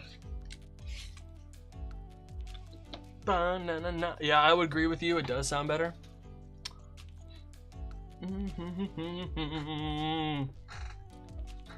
Da-na-na. Yeah, you see I got an owl bear, I got a yeti, got a blue dragon. Hey Komodo, what's going on? Thank you for stopping by and saying hi. I appreciate you. So we can put these back. Ba-na-na. Right, and now what's our next? So those are all the things that I took. What's next? And also, when you buy the book, you get the PDF with it. Instantly, I'm saying instantly, when I bought this thing, they emailed me the PDF. It was right away. Character description, background questions, no. What I need is, all right, y'all, I'm gonna take a break in a minute here, and when we come back, we're gonna talk about,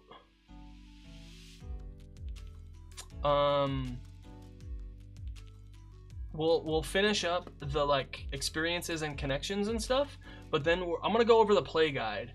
And what we're gonna do is, now that we have a character made, we'll use the play guide and stuff to have examples of that. So ads are gonna start here in a minute, but I'm gonna be back here in 3 to 5 minutes. Thank you all so much for hanging out with me today. BRB.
Hey everyone, we're back. Thank you so much for hanging out, stopping by, sticking with me through that ad break. I appreciate you so much. Luna Birder, I don't remember I followed you. Well, hey, thanks for following me. I appreciate it. I hope you're enjoying it. Lots of people followed me because of a couple of videos I made earlier this year. About Dungeons and Dragons. It was a good time. Okay. We are back talking about experiences, and they both get a +2. Experiences.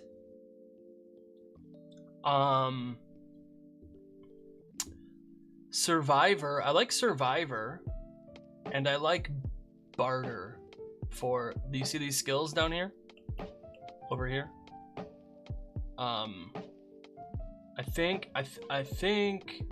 What did I say? Barter and Survivor. Survivor and Barter, I think, would be good experiences. Where we go? Boom. Barter and Survivor, and they have a +2, each of them.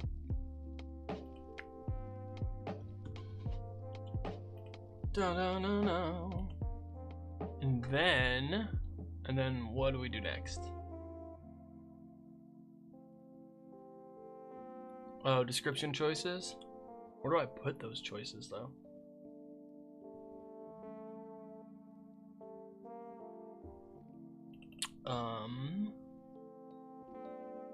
Oh, the domains are... Oh man, I forgot what the domains are. Oh well. Oh yeah.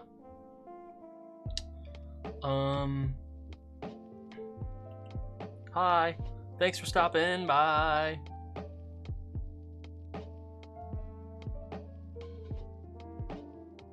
What they learned or become on their journey so far. Oh, the background questions. No, I need to go to the wizard. You're a wizard, Harry. You're a wizard, Saffron. There we go. Background questions. What responsibilities did your community once count on you for? How did you let them down? No! Why would you do that to me? If you had to quit one RPG, what RPG would you stop playing? Oh man.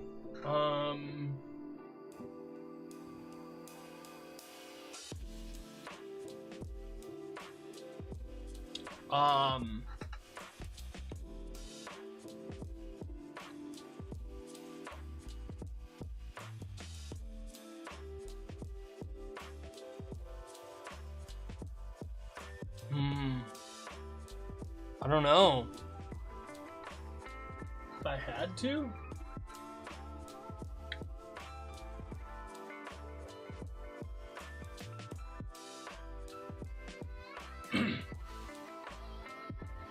I guess Shadow Dark, probably. Doom to doom. What? No, get rid of this. I don't know how that happened. What responsibilities did your community once count on you for?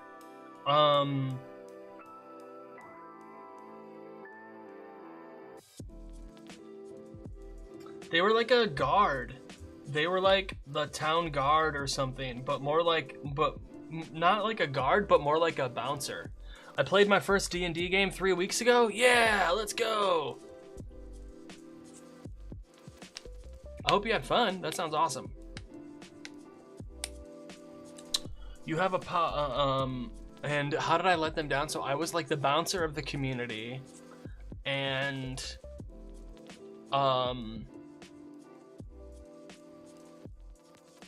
I like somebody was new to the community and was doing bad stuff, but I didn't believe people about them. You spent your life searching for a book or object of great significance. Yeah, my grandpa's diary. Because it has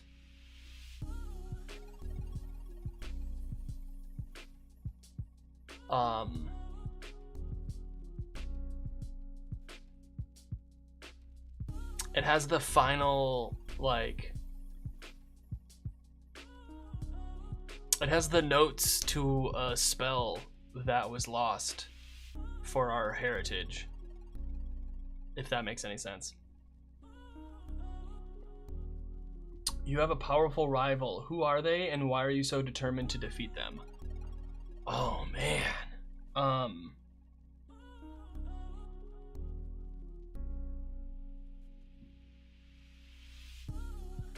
There's another mushroom village that's trying to take over ours, and so, like, there was another, like, mushroom that also learned magic, and so we've been, like, fighting a bunch. If that makes any sense. Okay. Fun stuff. And then connections is, I don't have other characters to do connections.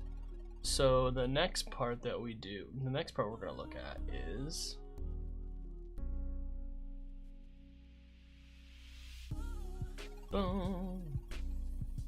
we did domain cards, we did connections.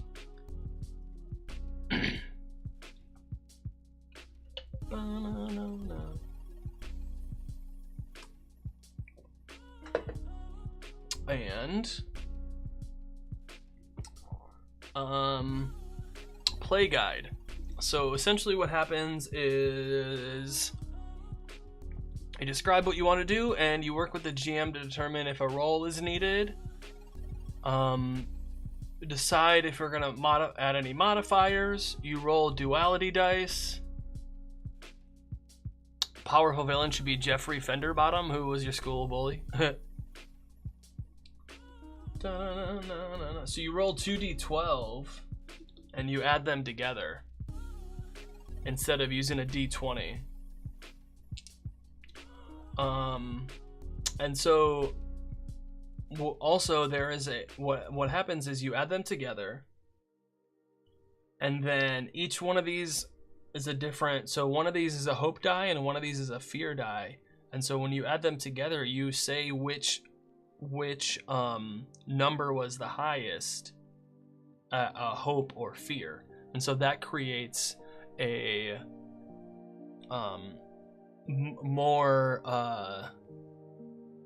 more types of success. Aussie Nerd Girl, hey, thank you so much.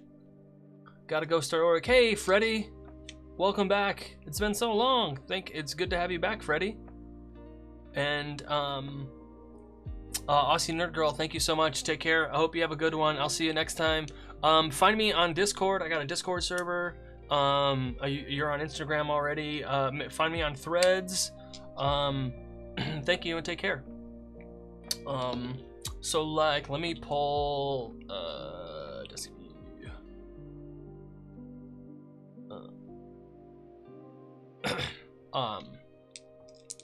right, so no, I can zoom in even more. There we go.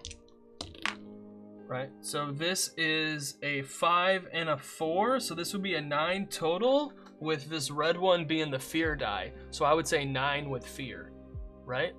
And then I got a 12 and an 11, but the hope die is more, so that's a 23 with hope. So that's pretty cool. And then if you get the same number on the 2 dice, then that's a critical success. So we have a 6 and a 4, so we have a 10 with fear. And so what happens is, because you have the hope and a fear, and you have a success and a fail, you get, and then you have the critical success, you have 5 different types of success that you can have. You have critical success, success with hope, success with fear, failure with hope, failure with fear.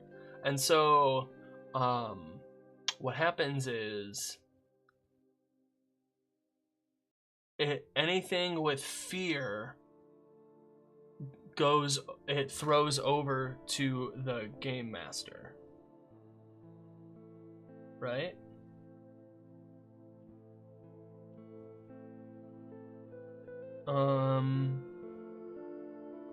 So GM makes a move whenever they roll with fear or fail. So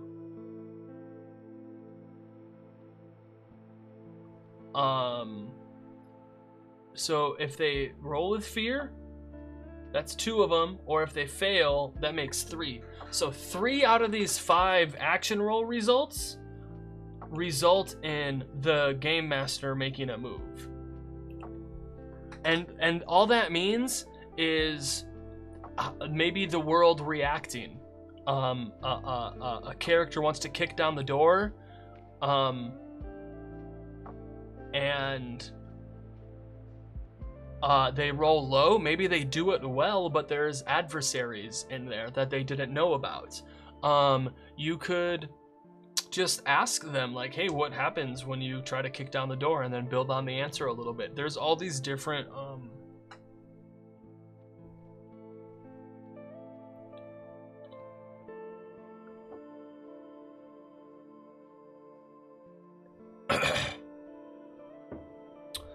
different things that you can do. All these different things. You can shift the environment, clear a temporary condition, use a PC's backstory against them. And like, these, not only are these great moves to use in Daggerheart, but these are great ways to react to stuff in almost any ttrpg. Like, I don't know if you noticed, but none of these things really say like specific, not many of them. That one, only one of these specifies a specific Daggerheart mechanic. On a scale of 1 to 10, how different is it than D&D? With 1 being not at all, and 10 being completely the same? Wait, 1 is not different at all, and 10 is completely different. I would say it's like a 3. A lot of it is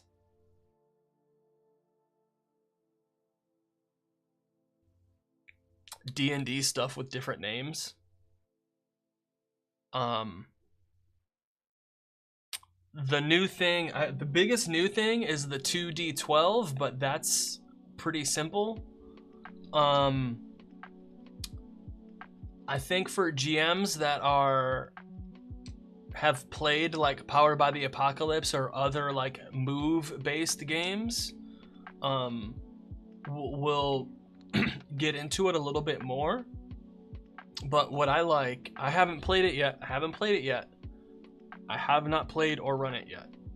I like that it does give you guidance on how to react to failed rolls.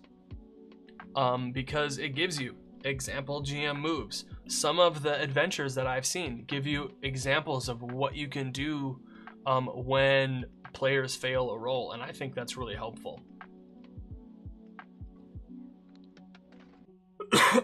It's pretty cool. It's almost like Pathfinder was for 3.5. No, Johnny Fire, it's a yes, but no, because Pathfinder was like, they just slapped Pathfinder over the D&D. This one, they like actually added things to it. Because like Pathfinder, it's still a D20 system, whereas like this is a 2D12. It's also asymmetric, where the player rule interface is different than the game master interface, because the game master uses a D20 and the monsters work slightly different than the way characters work.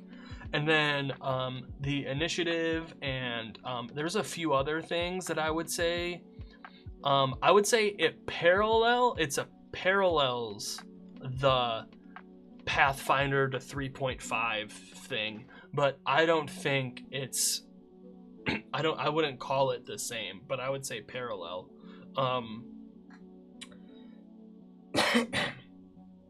Because I would say if you want Pathfinder for 3.5, that's Tales of the Valiant or a Level Up Advanced 5e. Those are the Pathfinder of 5th edition.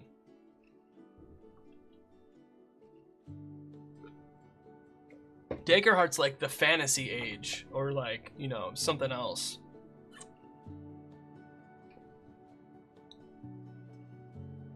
I don't know if that makes any sense.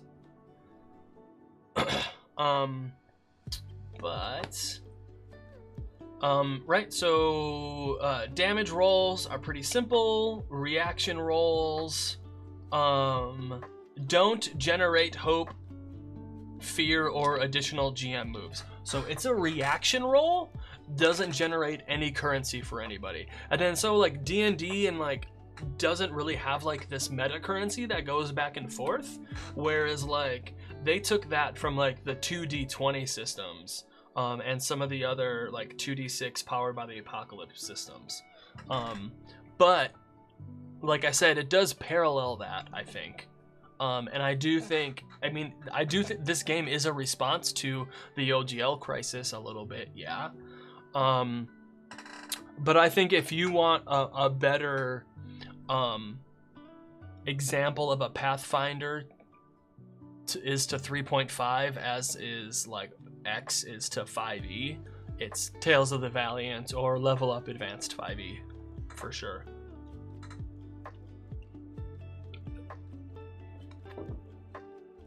And then you can use armor. And so what happens is armor, when you take damage, you have these thresholds. So for me, if it's under 6 damage, it's 1 HP. If it's between 6 and 13, it's 2 HP. If it's 13 or more, it's 3 HP. And that's how much I would mark off here, right? And so, but I can mark an armor slot. I have 3 armor slots. And I can reduce the damage by 1 threshold per armor slot. Is that what that's saying? Yeah. But you can only use 1 armor slot at a time. You can't use multiple armor slots.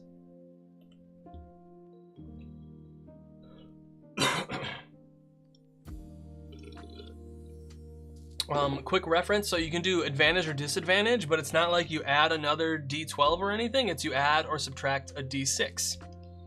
You can help an ally, which again is you give them a d6 to add. You can do group actions. Okay, so you make group actions. One is the leader, everyone else does a reaction roll with a trait that they think makes sense, and then the leader gets a +1 or a -1 to their roll for the successes and failures of everybody else's reaction rolls. That's interesting. I like that. That's cool. Tag team roll.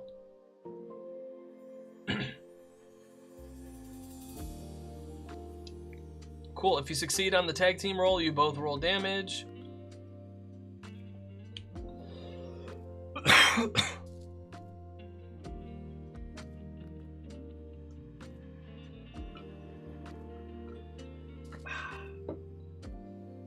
So you both, when you tag team, you both roll, but you choose which one of the rolls to count for both actions. That's pretty cool. Vulnerable, we have restrained, we have hidden, we have direct damage. Armor slots can't be marked to reduce this damage. Okay. And then so we have downtime, we have short rests and long rests. So during a short rest, oh my god, I'm so thirsty, holy cow.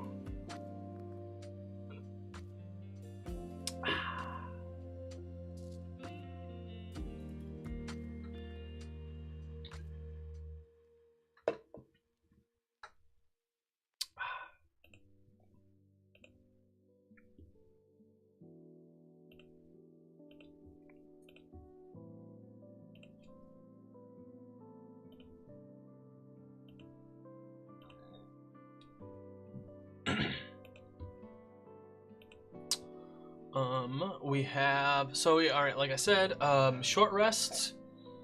Each player can swap out any domain cards in their loadout for cards in their vaults, and then choose 2 of the following moves. Or choose the same move twice, and then the GM gains 1d4 fear. That's pretty cool.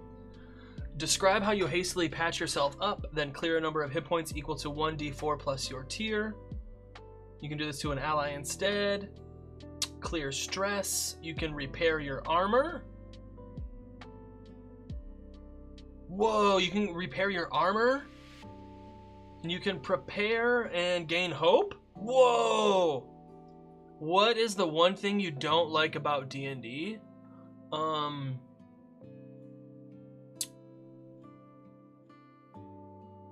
don't like the pretentious gatekeepers. I think some of the fans are the worst part about D&D. And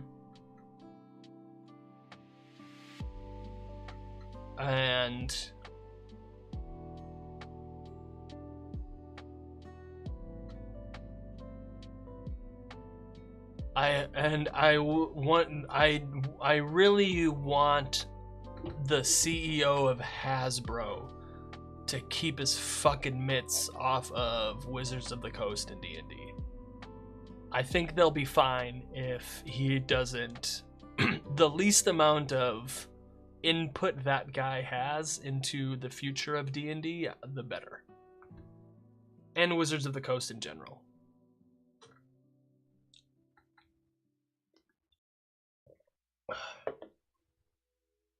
Okay, so short rest, you can do 2 of these things, and then long rest, you can do 2 of these things.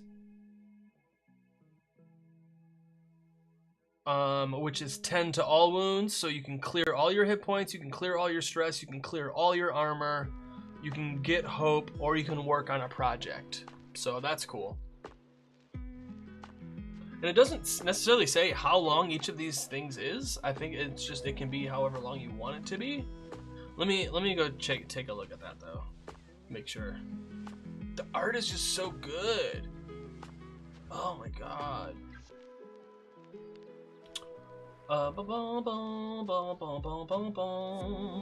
Countdowns. Additional rules. Full example of play. It's like 6 pages long. What was I looking at? Oh, resting. Dun dun dun. Equipment loot. Where is resting? Additional player guidance. Making moves. Action rolls. Oh, it's gonna be downtime. Here we go.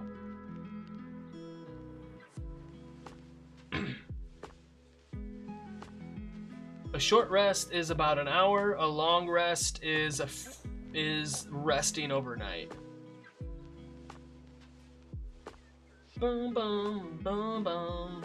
And you have death moves. There's so many cool additional rules. End of the scene.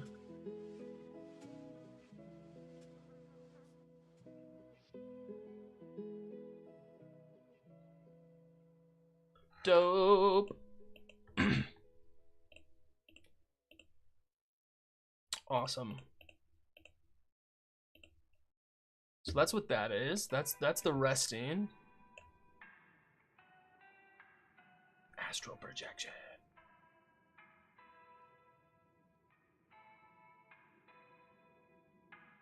Bing, bing.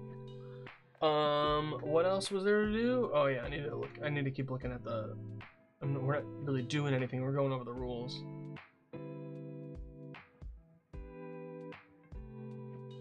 Come on.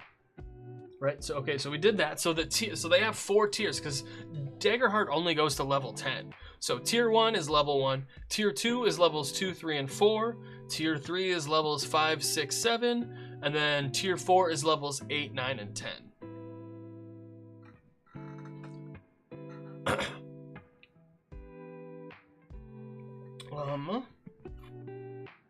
So the weapon that we have is a great staff, and I use knowledge. So essentially I shoot a magic, I have a staff, and I shoot a magic boop at somebody that's up to very far, which is like it's very far. That's probably, I don't know, 120-foot range. I don't know, like something like that, 60, 80, I don't know.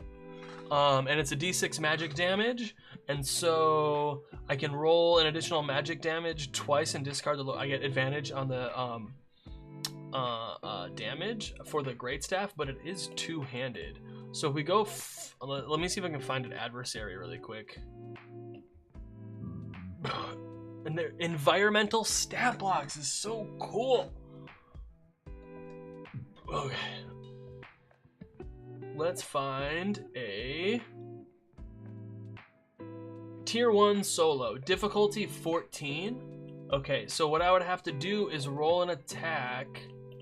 What did we say it was? The great staff with my knowledge is a +2, right? So that, oh my god, that is a 9 with 11 with hope, so that misses. Let's see, a 9 and a 9 is 18. That's a crit. What? I already forgot what happens on a crit. But then I would roll damage, but so it's a d6, so I can roll both of them and choose the higher number, which is I got a 2 and a 4, so I can use the 4 to deal 4 damage to this guy. But it would only be 1 HP. How much HP did this thing have? Stress 4, oh, 8, it has 8 HP. So that would deal 1 HP. Hi! So that's cool. Are there any other, like, small... Here we go. Jagged Knife Bandit, tier 1 standard.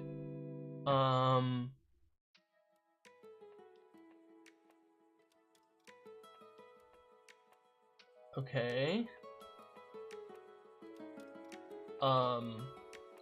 It's the difficulty is 12. So I got a +2. Oh my god. 9 with hope. Oh my god, how did I do that again? Oh no. That's a 11 with fear. Oy vey. But yeah, so that's how that works. And then, come on, bud. I believe in you. Come on. This book is huge. Yeah, there's that. So that's how that works. And then I also have a spellcast roll would be this, spend a hope, spellcast roll within far range. Yeah. Telepathy, slumber. Wow. 6 and an 8. So that's a 14 with fear, with hope. How are things with Saffron going? They're going well. They're going well. They have a great staff, so that's cool.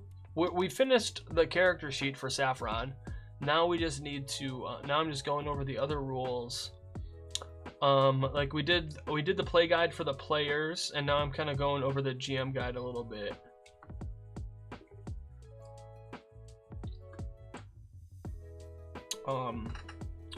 So there's a difficulty traits here, difficulty numbers here, which is good to have. This is essentially a GM screen right here for this one page. But so like I was saying before, they have 5 different possibilities of the action roll. So there's 5 degrees of success and failure here essentially. But yeah, there's lots of really good, look at these notes up here, GM principles. These are beautiful, check this out. Dun, dun, dun. GM principles, begin and end with the fiction. Collaborate at all times, especially during conflict. Fill the world with life, wonder, and danger. Ask questions and incorporate the answers. Make every roll important. Play to find out what happens. Hold on loosely. Don't let go. If you squeeze too tightly, you're going to lose control. So those are like the GM principles for Daggerheart.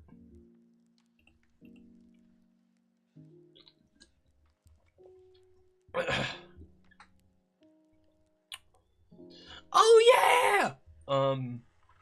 Do you think Daggerheart is more collaborative? Yes, specifically because they tell you to. It specifically tells you to like throw it to the players. Like, example of a GM move. So like I was saying before, the GM makes a move whenever the players roll with fear or fail a roll, which between these two are 3 of the different things that can happen, are 3 of the 5 things that can happen on a roll.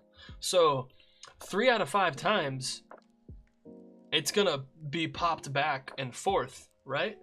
So the GM gets to do stuff, but a lot of the times it's in response and in conversation to what the players are doing. So it's how the world is reacting to what they did.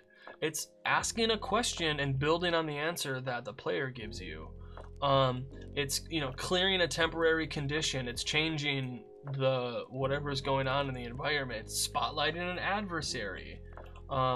Reveal an unexpected danger. Use your PC's backstory against them. So like all of these moves that they have as examples are really in conversation with what the characters are doing and their backstory and stuff like that. It is very dynamic, yeah.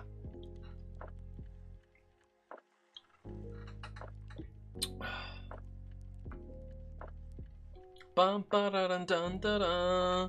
And also sometimes what like you can just mark a stress. Just like if you can't think of any of these other things, you can fall back on they mark a stress.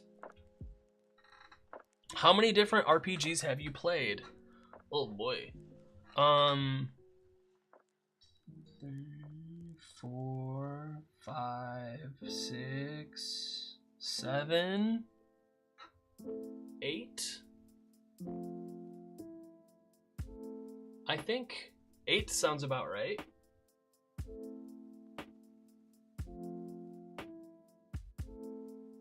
Might be more than that. It might be 10. Yeah, use your PC's backstory against them. Yeah, exactly. That's why I keep asking you for your backstory. What are some notable ones you'd recommend? RPGs that I would recommend? Or notable PC backstories?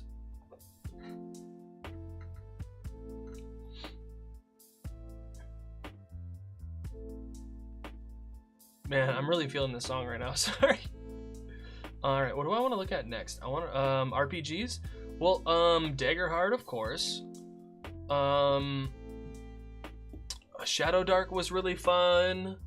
I would probably go for like. I really want to. What would I recommend?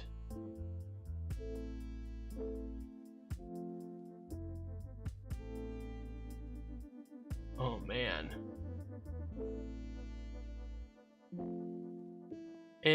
I can't even. I'm blanking on so many games right now, but like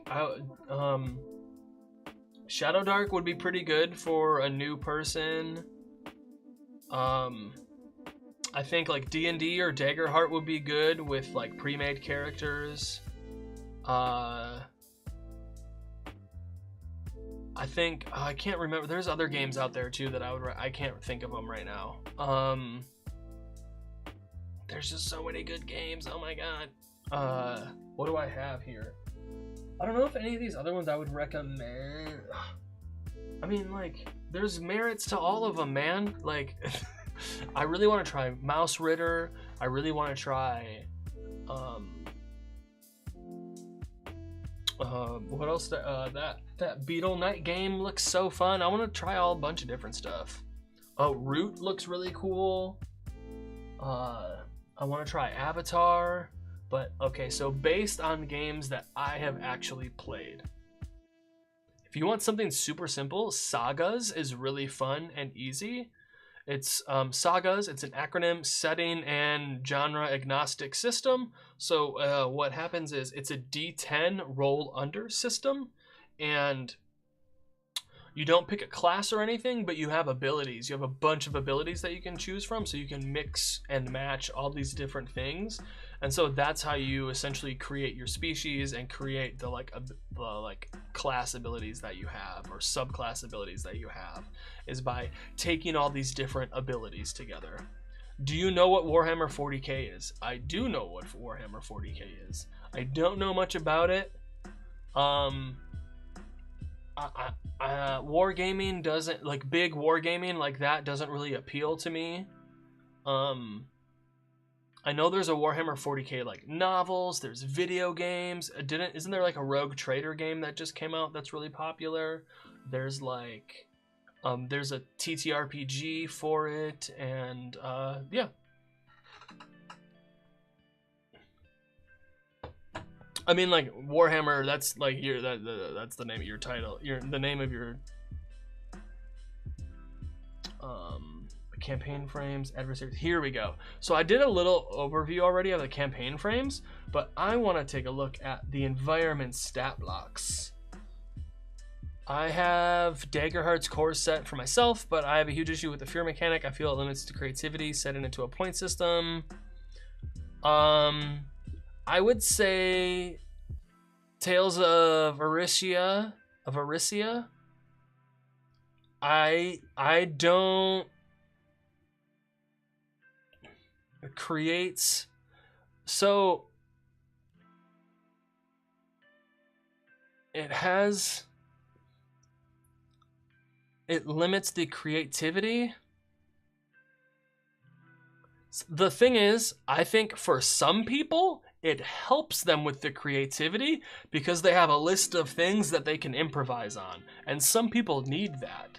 So I think what you see as a detriment, others may see as a strength. As for the GM versus players mentality, all it is it's codifying when a game master reacts to a roll. That's all it's doing. And so I would try it and give it a. Have you played it yet? Because from what I'm seeing, I haven't played it yet either.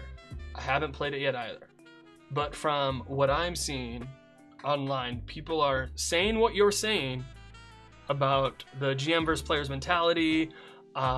Spotlight initiative sounds horrible. I don't really understand this. And then they play it and they're like, oh wait, all these things actually didn't matter, and they weren't detriments at all. So I mean, totally stick to 5e. There's no one's telling you to do anything. Like, I'm a super big fan of D&D 5e and 2024 and all of it. But I'm really liking these different things that Daggerheart's bringing to the table. But I really think you should give it a try a few times, because like, the GM versus players mentality, that's already in D&D. People already think that about D&D. So like, you saying that doesn't really mean much, because the people that do play it are saying that doesn't exist. If you're doing custom monsters for D&D and other RPGs, they make good physical models. Oh, yeah. I mean, lots of people make. It's collaborative storytelling, that's not competition. Yeah, I mean, that's what Daggerheart is. It's collaborative storytelling. Like, okay, here's like, I know you say you're saying, oh, it's competition, GM versus players, but like, have you read the book?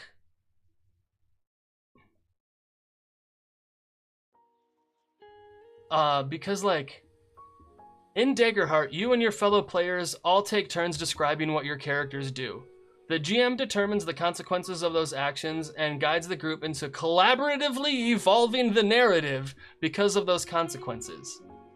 Depending on the result of the roll, the events of the ongoing story will unfold in new and unexpected ways. So there's that. And then we also have, the golden rule, the rulings over rules, player principles. Be a fan of your character and their journey, spotlight your friends, address the characters and address the players, build the world together, play to find out what happens, hold on gently, a table for all. All of that sounds like not GM versus players. All of that sounds like collaborative play. So like, if you look at just that one mechanic of fear, sure, you could say it looks like a GM versus players mentality, but if you take a look at the whole thing, it really looks like that's far from the truth. But also, I haven't run it, so, I could be completely out of it.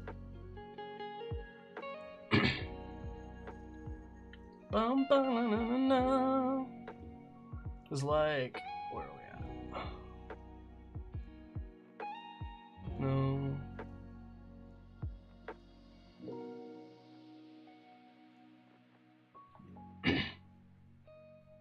Because, like, I have a hard time with you saying that it's a GM versus players mentality when we have GM principles, begin and end with the fiction, collaborate at all times, especially during conflict, fill the world with life, wonder, and danger, ask questions and incorporate the answers, make every role important, play to find out what happens, hold on gently. GM best practices, cultivate a curious table, gain your players' trust, keep the story moving forward, cut to the action, help the players use the game, create a meta conversation, tell them what they would know, ground the world in motive, bring the game's mechanics to life, reframe rather than reject, work in moments and montages. Yeah, not all GMs are going to listen to that wisdom, but here's the thing. Are you? Because we're not talking about other GMs right now. We're talking about you. So I look at this and I see, wow, this is a really collaborative game. Okay, then it doesn't sound like you're gonna have a problem with Daggerheart.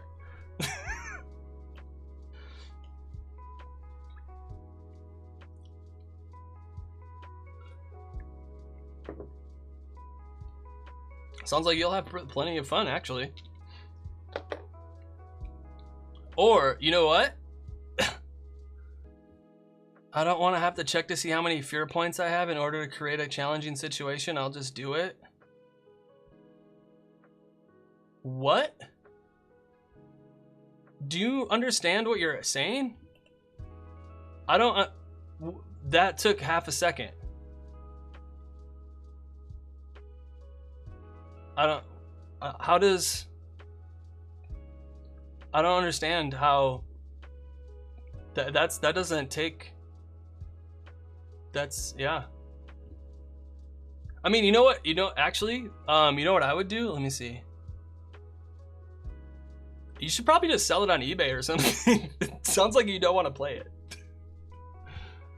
Yeah, I mean, it sounds like you've already made a negative opinion of the game.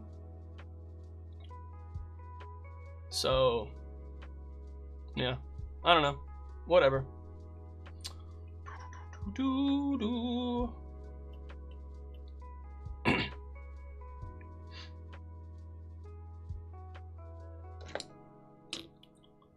Yeah.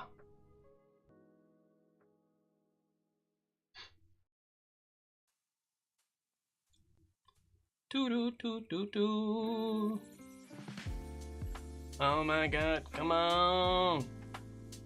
Alright, where were we? We were gonna look at the environment stat blocks. What time is it? 4:30? Ba-ba-dum. Do. Come on.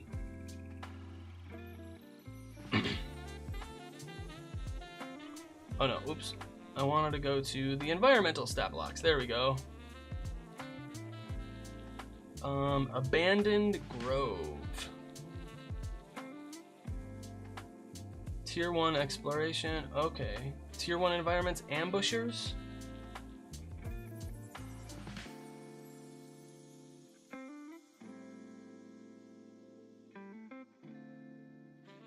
Okay. This is, what? Abandoned Grove, bustling marketplace. That's cool.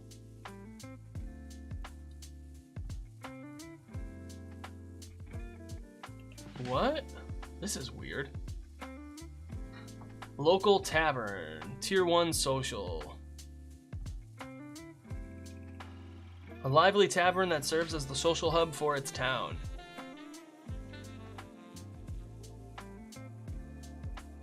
What's the talk of the town?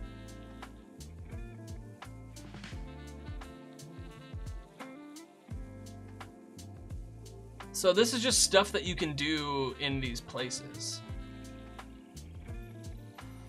So these are just situations in a stat block.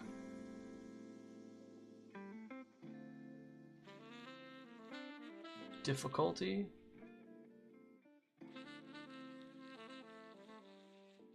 Raging River. Interesting how they yeah, it's really interesting because like this really feels more like a situation rather than a stat block, but it's cool that they put it into a stat block.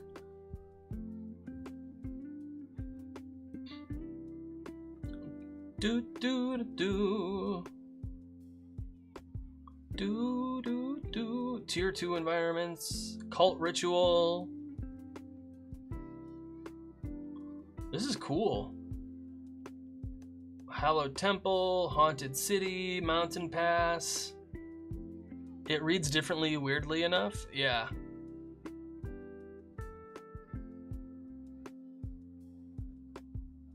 Burning Heart of the Woods? Yo! Okay. Bum, bum, bum, bum. Learn 3 of the below details. Okay. Gotta go. It's like 1 a.m. Hey, thank you so much, Warhammer Kid. Take care. You have a good one. I'll be back. Every Saturday. Every Saturday. Stop on by. This is super cool. Grasping vines, charcoal constructs, choking ash.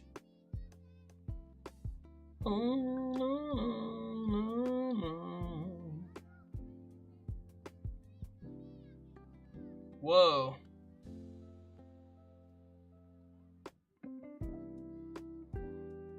Okay, man, this is really cool. Castle Siege, Pitched Battle, Chaos Realm, whoa. Imperial Court. Yo, look at this art, man, it's so good. All right, I want to be this guy right here. This is the guy I want to be. I want to be this guy.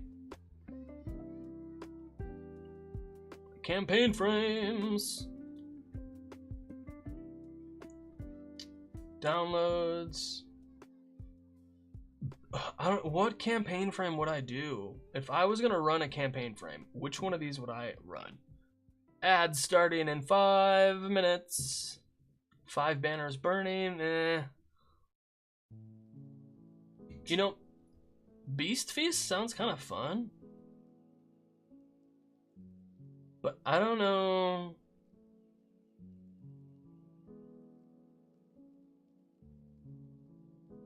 I don't know if I would.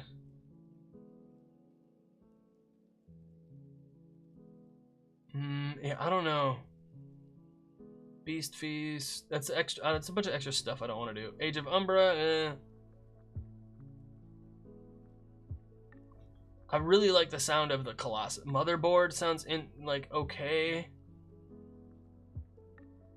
I think the Shadow of the Colossus one would be the best. Come on, dang, it's so many pages. Jesus H. Colossus of the Drylands, yeah. I think this one would be super fun. But like, I also like, I don't know. I feel like some of these could have been a bit more like, I don't know, they're cool. I just want them to be more.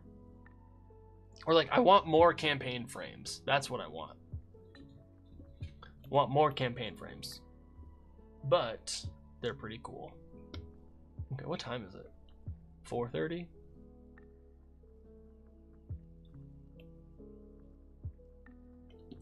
Dun, dun, dun.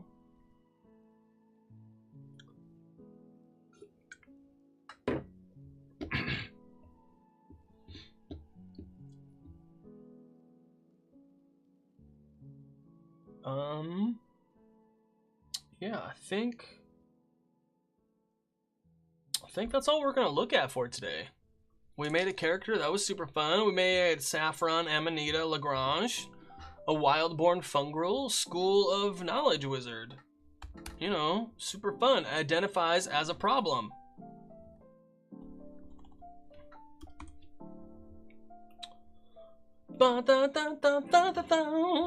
Oh, should we make a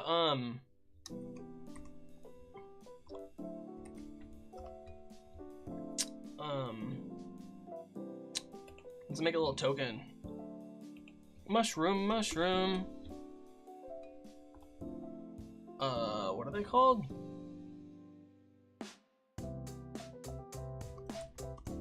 Mushroom? No?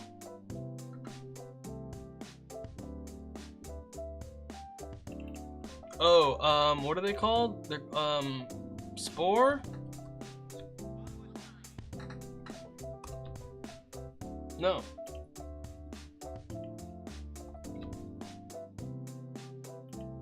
No. Okay. Fungafolk? No, man. There we go. A myconid. There we go.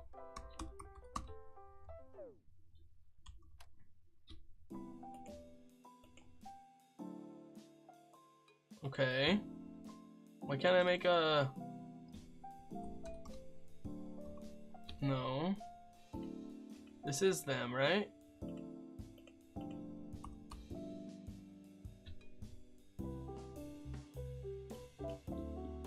The myconid. There we go. What do we... Oh, I like this one. There we go. Saffron, what's good, bud? Oh, I gotta sign in. That's what it is. Hold on a second.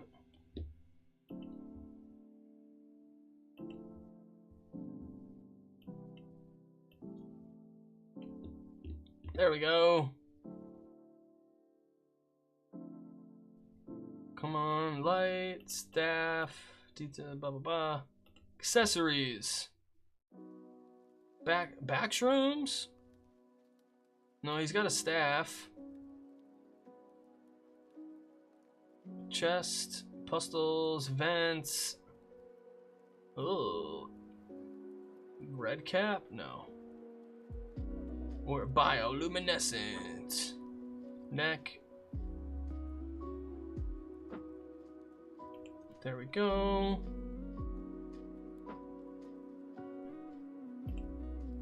Saffron the mushroom is the best.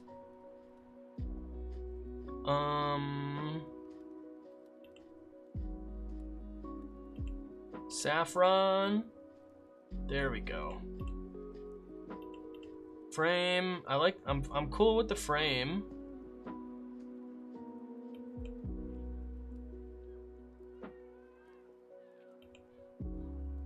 There we go.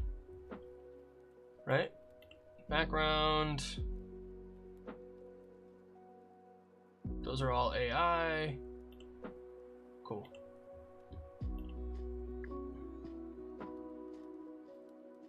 There we go. Saffron. The spore, the mushroom wizard. All right, everybody, here's the deal. here's the deal. If you go to Dice Envy and you use the code birthday10 at checkout, you'll get 10% off your order. Just so you know. Yeah, they have dice advent calendars, so it's pretty cool. Look at all these dice. Oh my god, there's so many. Back in stock. Ooh, yeah. Yeah, see, here's the Zelda dice I was talking about. Oh, 3 kobolds in a winter coat. Whiskey stone dice. Yeah, they're so good. Go check out Dice Envy. They're super fun. Like I said, code birthday10 at checkout and for the rest of the month. But yeah, I'm gonna see who to raid out. Thank you all for stopping by and hanging out with me today. I appreciate it so much. I'm gonna be back next week with a very special interview. Oh my god, y'all are not gonna believe this.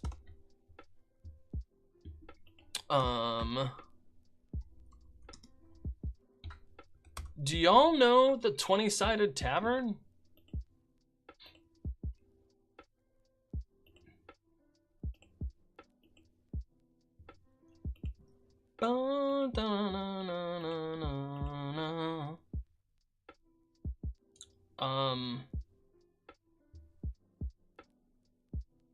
Y'all heard of a 20-sided tavern? Well, next Saturday, I'm going to be interviewing RJ Christian, September 13th. It'll be Christian, and then on the 20th is going to be Will Champion on the 20th, and then the last Saturday, the 27th, is going to be Cassidy. So I'm going to be interviewing them on the channel. It's going to be super fun. I'm really excited. I don't know if you guys have been paying attention to me at all, but I said, hey guys, you should follow me on Twitch because I got some really fun stuff coming up in September. Well, this is what I was talking about.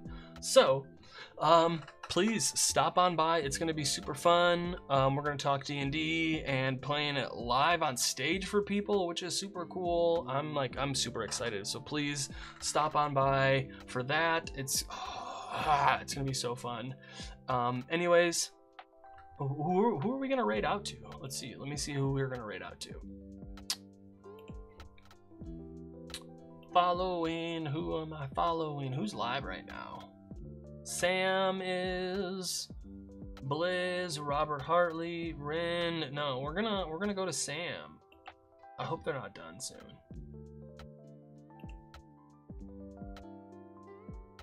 Welp. Doom.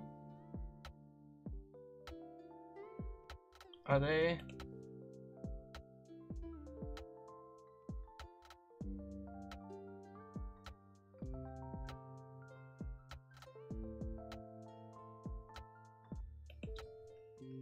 All right, we're gonna raid into Classic Sam because they're awesome. Is that okay? I hope it's okay. I have the kobold ones. They're adorable. They are. They're so adorable. Awesome. Thank you all so much for stopping by and hanging out with me today. I really appreciate it. As always, I'm Craig of Inspiration. Good luck with your next session. I believe in you. See you in the future.